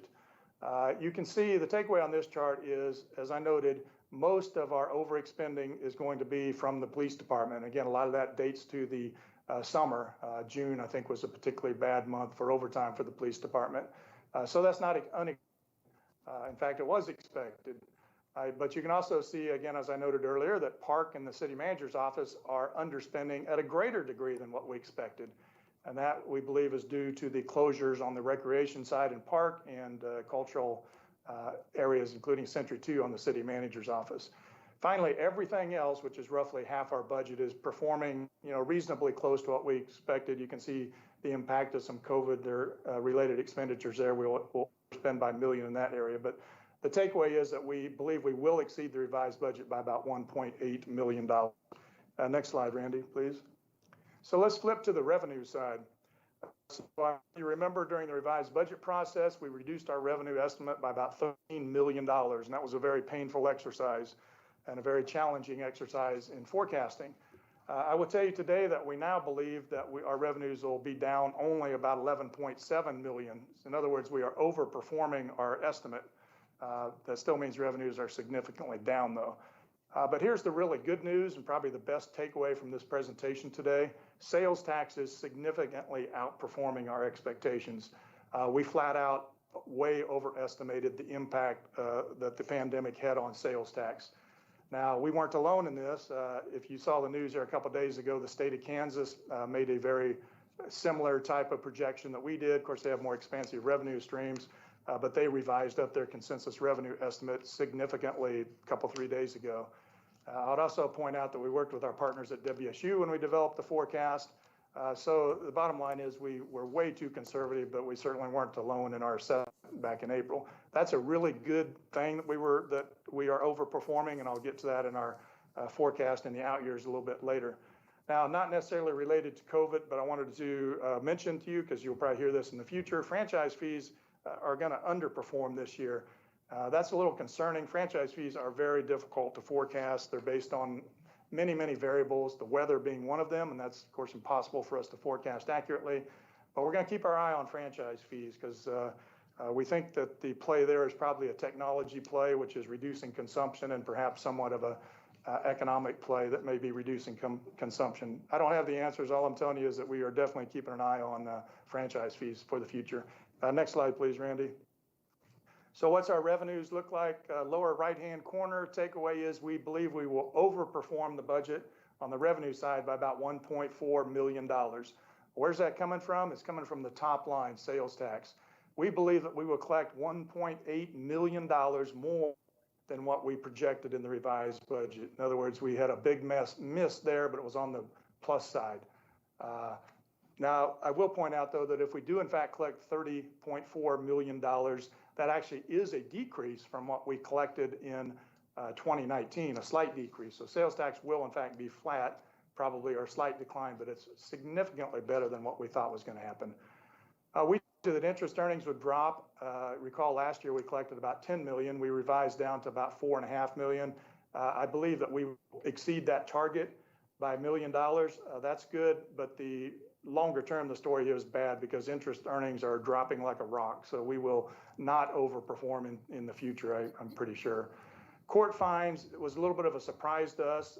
Citations pretty flat, and typically that's the input that drives court fines. We did talk to our court administrator, and his belief is that the stimulus funding contributed significantly to people taking care of court fines, and that's why we're up this year. That's great for this year, but again, we don't believe that'll be sustainable in the future, so we don't expect to overperform in this area in the future. Finally, in the other, that's where you're seeing the impact of franchise fees. It's a whole bunch of things, but largely the decrease, the underperformance there, we believe is associated primarily with franchise fees. Next slide, Randy, please. So what are the takeaways? Again, police expenditures are higher than budget. Excuse me. Revenues are higher than 2020, but not all of those will be sustainable. I pointed out interest earnings and court revenues. We're also assuming the rate holiday is implemented, and we're also assuming a transfer of about 3.2 million from the transient guest tax fund. Again, that's included in the revised budget. But again, I'm pointing that out to you because the transient guest tax fund, we believe, could have some stress in the future. Okay, next slide, Randy. So let's put together what I just told you about 2020, and let's look into our crystal ball and look out to 2024. So what this slide shows you here is this is the slide that was included in our 2021 adopted budget. In other words, those deficit numbers for 22 through 24 are what is in the most recent budget that was adopted by the City Council. So the takeaway there is we projected that we would have challenges in the future last year when we adopted the budget. Now, what I'm going to do in the next couple slides is tell you some good things that are happening and some bad things that are happening that could impact that forecast. Next slide, please, Randy. Again, in that forecast, in order to reach those positions that I just showed you, which were at a deficit, we included a number of strategies, including rate holidays on the health insurance side, increased transient guest tax funding, and use of pension reserve. You know, those are strategies that we chose to recommend and that were included in the budget, but those certainly are strategies that, you know, we would maybe prefer not to utilize if we didn't have to. But again, those are baked into the current assumptions. Next slide, Randy. Okay, so here's the good news slide, I guess. Again, I mentioned franchise fee performance is concerning. I'm not ready to write that one off yet. Well, I'm just telling you that that's an area that we're definitely studying at a staff level. Interest earnings are dropping quickly, so we may have some underperformance there. Here's the really good news. Sales tax performance is very, very encouraging. Again, our base going into 2021, we believe will be about $1.8 million higher than what we thought it was going to be. So that is a very positive thing. We'll see whether we have any economic conditions that cause our growth to be muted in 2021, but just going in 2021, that's very, very encouraging. Another thing that's very encouraging is health insurance expenditures. Those are trending very well. You know, there's a lot of reasons we believe why those are trending well in 2020, and I think we may have discussed that a month or two ago when the City Council approved the working rates for 2021. But this is a very positive sign because health insurance is a significant expenditure for the city. So we have a couple things there that really should be positives going into 2021. Okay, next slide, please, Randy. So I'm getting close to the end here. I apologize for the length, but I wanted to share a bunch of information with you. So what are the takeaways of our long-term forecast? Again, I would tell you that I believe that shoring up internal service funds is going to be very important for sustainability. Again, we have some rate holidays scheduled, some other things, but it's important that our internal service funds remain strong to be sustainable. I think it's also important to maintain and improve fund reserves. Again, that'll help our long-term sustainability. And finally, consistent with previous practices in the past, it's always a good opportunity to reduce our ongoing costs by utilizing funding for technology or one-time expenditures that prove to be helpful into the future as we navigate the next couple of years. So next slide, please, Randy. So let's talk about CARES Act funding for a minute. The city actually has applied with Sedgwick County for CARES Act funding in the amount of $12.4 or $12.5 million, depending on which way you round. It's right in the middle of those. I rounded up on this slide, $12.5 million. We submitted our application, I believe, about a week ago. We worked with the county extensively for the last couple of weeks on our application, so we believe that we're in good shape there. We have not received notification yet that our application has been accepted, and we have not received our funding yet, however. We are developing, staff is developing a number of options for consideration when that CARES Act funding is received. Again, that funding should provide an excellent opportunity for the city to enhance our financial and service delivery sustainability, and also to address city council priorities. Next slide, please, Randy. So year-end actions, just a reminder, we typically come with you at year-end for some adjustments that need to be made. This year will be unusual again in that we will need to ask you to allow us to increase the budget over the revised budget. Again, that doesn't happen very often, but it will happen this year. The good news, though, is we will be below the adopted budget, which is the really important budget. That's the budget that leads that with the state of Kansas, and we will remain below that. But it is likely that we'll exceed the revised budget. So you'll see an agenda item for that. This year end is going to be a significant challenge, we believe, at the staff level because there's a lot of dynamic things happening. So it's very likely that we will need to approach the council in December for authorization to do a number of technical adjustments to implement any policy direction that we're provided. Again, we typically do each year, but I'm just relaying to you that this year could be a little bit more complicated and complex than typically what we do in the past. So last slide here is my summary. Thank you, Randy. Again, general fund's performing better than we expected. That's encouraging, but our expenditures will exceed the revised budget. We'll have year-end adjustments. And finally, when the CARES Act funding is finalized, it will provide some opportunities to enhance sustainability and address priorities. So I really apologize for the length, but I wanted to share all that with you. Next slide, Randy. So the recommended action is to receive and file the quarterly financial report for the period ending 30 September 2020. And I'd certainly be happy to answer any questions. Are there questions on this item?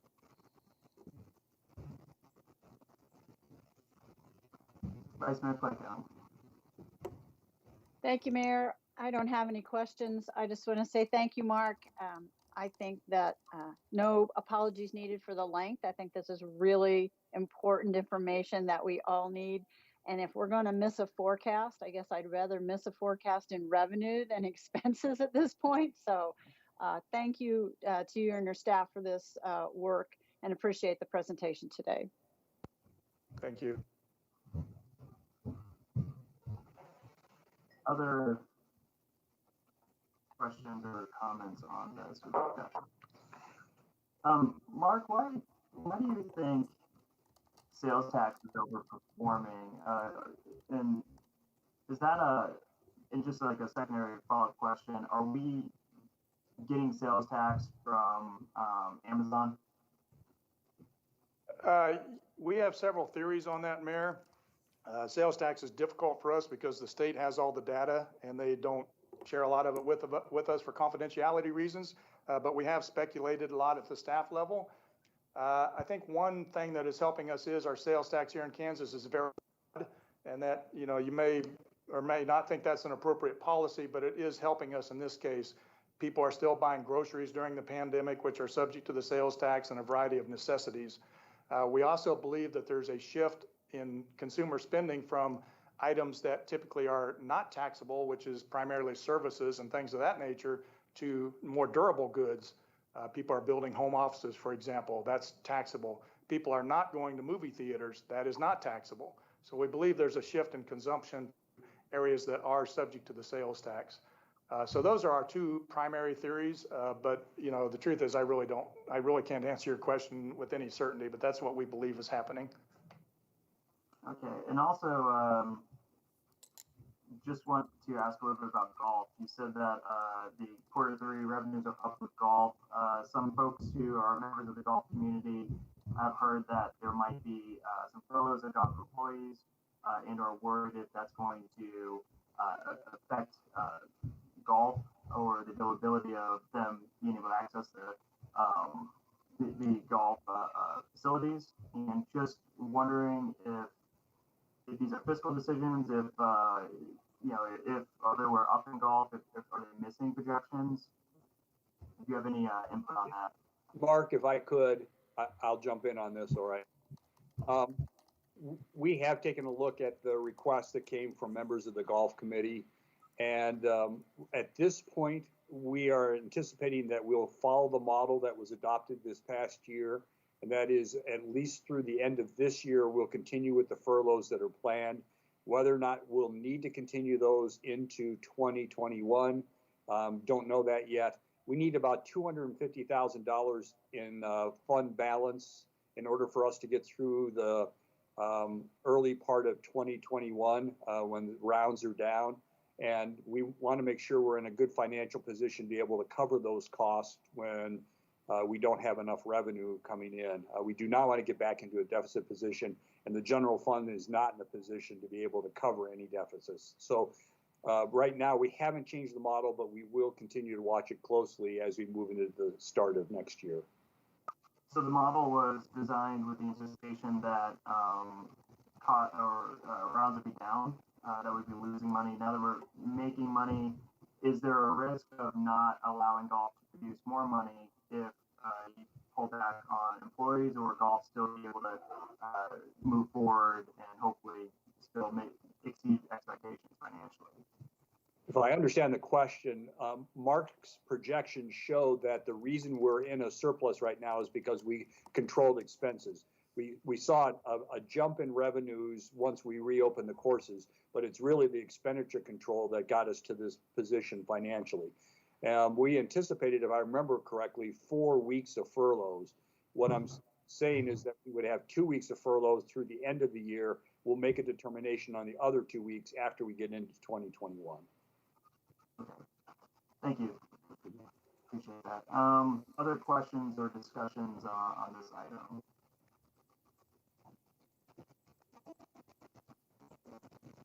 I don't see any, so let's go ahead. I will make the motion to accept staff's recommended action to receive and file the quarterly financial report for the quarter ended September 30th, 2020. Is there a second?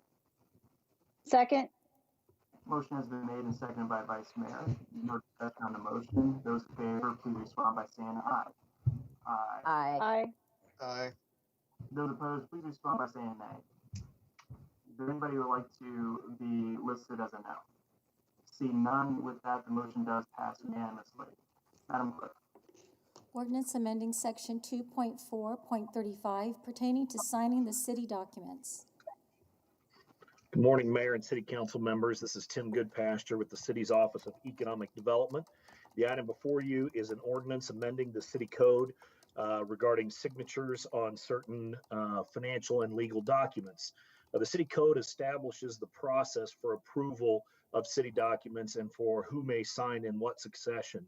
Due to the COVID quarantines that we're experiencing, the mayor and city council members may not be available to sign certain legal and financial documents, which are very time sensitive. Therefore, we have drafted an amendment that allows greater flexibility for the mayor to delegate the approval of financial and legal documents to the city manager and or the city clerk. This ordinance will also allow for facsimile or electronic signatures on these written documents. The staff's recommendation is to declare an emergency, approve the ordinance on first reading, and authorize all necessary signatures. The reason that we're requesting an emergency is that normally ordinances take 2 readings to be approved, but due to the fact that there are pending legal and financial documents that need to be signed sooner as opposed to later, that is the reason that we are requesting the declaration of an emergency and passing the ordinance on a first reading.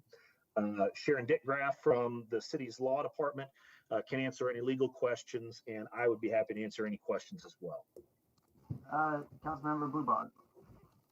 Thank you, Mayor. Is there a sunset on this? That's an excellent question. I'm going to defer to Sharon on that. No, there is not a sunset. This would be a long-term ordinance. It certainly could be amended by the bench to have a sunset. This authority has been in place. The changes are allowing this delegation to also be used for ordinances, as well as other documents that would require a notary. This power has existed for other documents for a number of years. That kind of gets to my question, where I thought that we already had something in place that would allow for the mayor to designate someone else to sign. Can you explain, I guess, a little more about the difference with what is being requested now versus what we already had? Normally, in my experience, when you amend an ordinance, you kind of do a line through the old language and add the new language, so it's very clear what's changing. Here, I think it's a little less clear. I was hoping you could help me understand it. Essentially, what we've done with this one, you are correct, Mayor, in that this has existed. The primary change here is that in the existing ordinance, the mayor can declare to have someone else sign, city manager, city clerk, but that does not apply to ordinances. And a lot of the transactions that we are facing that are coming up do utilize ordinances. And so we are amending the ordinance to allow for delegation of the authority to sign for ordinances as well as other documents. When you say as well as other documents, what other documents besides ordinances can the mayor so far not delegate a signature to that might fall into this realm? Again, I'll defer to Sharon on that. Yeah, this is Sharon DeGruff. The only other set of documents that are being allowed to be delegated under this particular ordinance change are those that would require a notary. So previously, the mayor could not delegate something that would require a notarized signature or an ordinance. These changes would allow you to delegate in writing to the city manager to execute those particular documents. The delegation has to be in writing and it has to be filed with the city clerk. In answer to the question on sunsetting, I would not object if the council wanted to sunset this maybe after the first quarter of next year. We're doing this simply because of the situation we're in right now, and it's possible that it could happen again between now and when a vaccine is produced and distributed. We've not needed this until this time in the 11 years I've been here. So in answer to what Councilmember Blubaugh asked, if you want to sunset it, I don't know that would be problematic. I think sunsetting would be. Sorry, I think sunsetting would be something we're discussing here. But we got a hand raised from Vice Mayor Playground. Thank you, Mayor. I just want to ask, I'm looking at the delineated ordinance, and I know this is already in this ordinance, but it says the delegation of authority shall be in writing under oath and filed with the city clerk. And so we can do that all electronically. Is that right? Yes, the last section of the ordinance allows electronic signatures and facsimile signatures. So yes, that could be all done electronically and filed with the city clerk's office. Okay, thanks. So I'm a little worried with this because I don't foresee when I won't be able to sign an ordinance as mayor. And my concern, I guess, is more the division of power between our form of government, where an ordinance is a reflection of the policy side, the policy branch, while the administrative side is its own branch that is run by the manager. I almost feel it would be more appropriate to have an ordinance that would empower another elected, such as maybe the vice mayor or the person with tenure behind the vice mayor. I'm personally concerned, I guess, with the language in our form of government that clearly defines the two sides. What is policy? What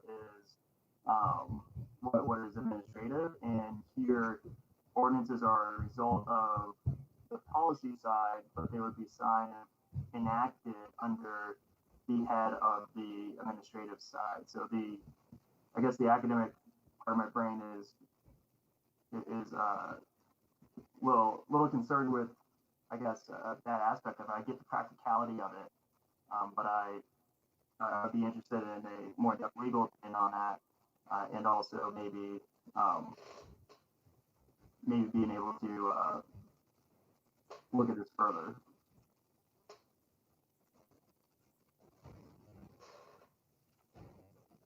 Sure.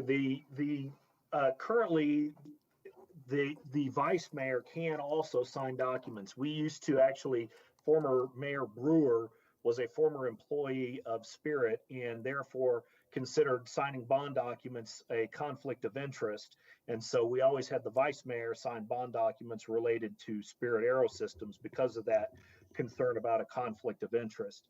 The rationale on this one to be able to delegate the authority to the city manager or the city clerk is to looking at the situation we're in today, where the entire city council is in quarantine for a period of, call it 2 weeks, and needing to get documents signed during that time frame, being able to access the city manager and or the city clerk, hoping that one of those two individuals is not in quarantine as well, is the rationale behind the amendment being proposed. The city manager is also in quarantine, is that correct? That is correct. Councilmember Frye. Yeah, that's what I was just going to state as well. Because of the way the staff designated quarantine went down, it seems like this doesn't make sense because everyone that's listed here would be under the quarantine order as well. So I tend to agree with the mayor here in that we need to keep the separation. I would like to see it more of a succession, like we have it with our, what's the word here, where we just follow the succession planning, where it goes mayor, vice mayor, and then so forth. And we exhaust all of those opportunities for signature before it goes anywhere else. I would think between the 7 of us, we'd be able to figure that out. And just to piggyback on those comments, I'm planning on kind of driving to if needed, driving my car in my parking place, let documents get put on my windshield, be able to hand sanitize, sign them, put them back. Like we can have I guess a COVID safe way to get these documents there. So I don't think this is a problem yet, considering the weight of the change to our current governmental system. So I see we got a couple people with their hands up. I'm going to call on them, but I in my mind, am thinking about possibly tabling this until our next meeting to see if there's something we can work out that solves the problem while still maintaining. I think that's a vision where ordinances will continue to be signed by someone who is elected. I got Councilmember Tuttle whose hands up. Councilmember. Thank you. And I don't know if I'm willing to weigh in, but and please know I'm using this as a worst case scenario. And I appreciated you being thoughtful of saying that, you could hand sanitize, have the documents, hand sanitize and pass them back. But heaven forbid, and I hope this never happens with anyone, that the mayor or the vice mayor or any of us could be too sick to be able to do that. So I do think that, unfortunately, we need to address it because, right now we are all in quarantine and we're all healthy and praying for Councilmember John to get healthy. But I think it's a timely issue to be able to do something. So, and I'll look forward to more discussion on whether it should stay within the electeds or go to the administrative. But just wanted to bring that up, that we might not always have the luxury of being able to, come and sign. So. But I think there's a succession plan or a plan in place, or maybe there should be if the entire council, let's say, gets wiped out by something, right? Like, then what? But I mean, just I guess the democratic side of our process here, I think that there's 7 of us who are elected, and I think that any one of them should be able to sign off on an ordinance before an unelected, because we are the policy side. That's my perspective with this. I think that I think we might even get into some court challenges where can we delegate the powers of the elected to non-elected? I'm not sure if that's an unconstitutional delegation of power or not. I think that would be an interesting legal question. So we'll go with I got vice mayor, and then also the manager will have to speak to it as well. But again, I'm willing to table this for next week so we can look into it, because I signed document today, so I don't think this is pressing. I think we should get it right. Councilmember Claycomb, or excuse me, Vice Mayor Claycomb. Thank you. I think that Councilmember Fry's idea of having a succession plan before we get to administrators would be a good idea. I think we have that process for that set up, and adding that to this ordinance seems like that would be a logical step. I suppose there could be a time when all 7 of us were incapacitated for some reason, but it would be very extreme because we'd have to go through 7 of us beforehand. So yeah, anyway, we'd have bigger problems than a bond closing. I think so. That's true. I'm sorry. All right, so the manager for background information, they recognize the manager. Mayor, we have no problems with you tabling this, and I'm not sure if it has to be tabled for just 1 week. I know staff has been trying to work on another approach, and you described it to a degree earlier. So if we can find another way to make this work, we don't want to turn everything upside down, but I do understand what Councilmember Fry talked about, and give us a little time to work through that and bring something back to you that can address this on a more structural or permanent basis. So with that,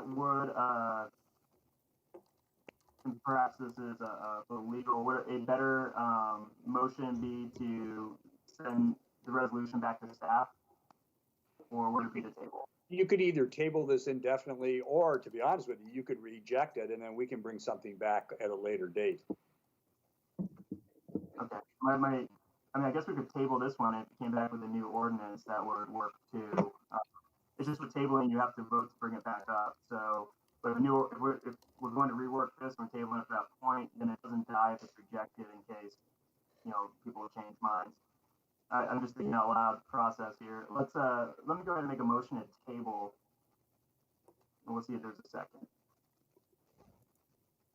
Second.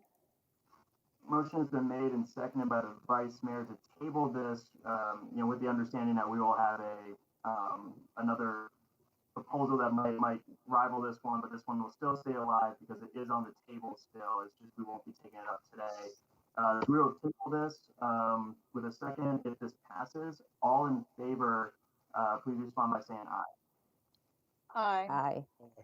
All opposed, same sign. Is there anyone who would like to be recorded as a no? See none. The motion to table this has passed. Madam Clerk. Councilmember appointments and comments. Oh, already down to the last item. Okay. Luckily, we're working from home, so I wasn't handed a blue sheet that says we have to go into executive sessions. So this might be it. Is there any appointments that people would like to make at this time? I see Council Member Tull. I don't have an appointment, but I have a comment. The floor is yours. Thank you. Every year for the last several years, probably 4 or 5 years, I have had the honor of speaking at the City Clerks and Municipal Finance Officers Association Institute. And this year, they graciously asked me if I would serve as the graduation speaker for their virtual graduation on Thursday. So I'm excited to do that and to help celebrate the 19 folks who have committed 120 hours of additional education. But what I really wanted to highlight is when I was preparing and getting ready for my virtual presentation, I learned that our very own Karen Sublette is the president of the association for this year, and I didn't know that, and I'm remiss that Karen, I haven't congratulated you for serving in that capacity sooner.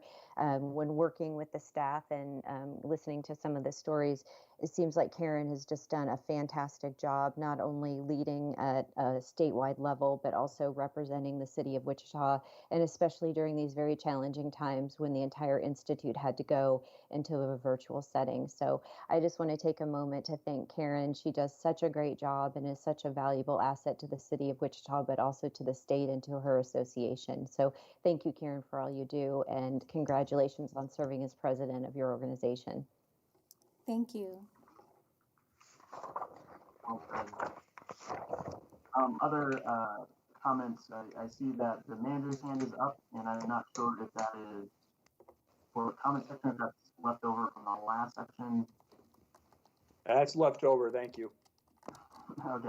Other questions from, or excuse me, comments, or even appointments still from the elected body? If there is none, I think we're good. Hey, this was smoother than expected, and hopefully next week we'll get that even better. So thank you all for watching and for bearing with us as we experimented with this technology to continue to push forward with the business of the city. If there is no further comments, I will make a motion that we adjourn. Second. Motion has been made and seconded by the vice mayor. All in favor of said motion, please respond by saying aye. Aye. Aye. All opposed, same sign. The ayes have it, and the motion passes unanimously. Thank you.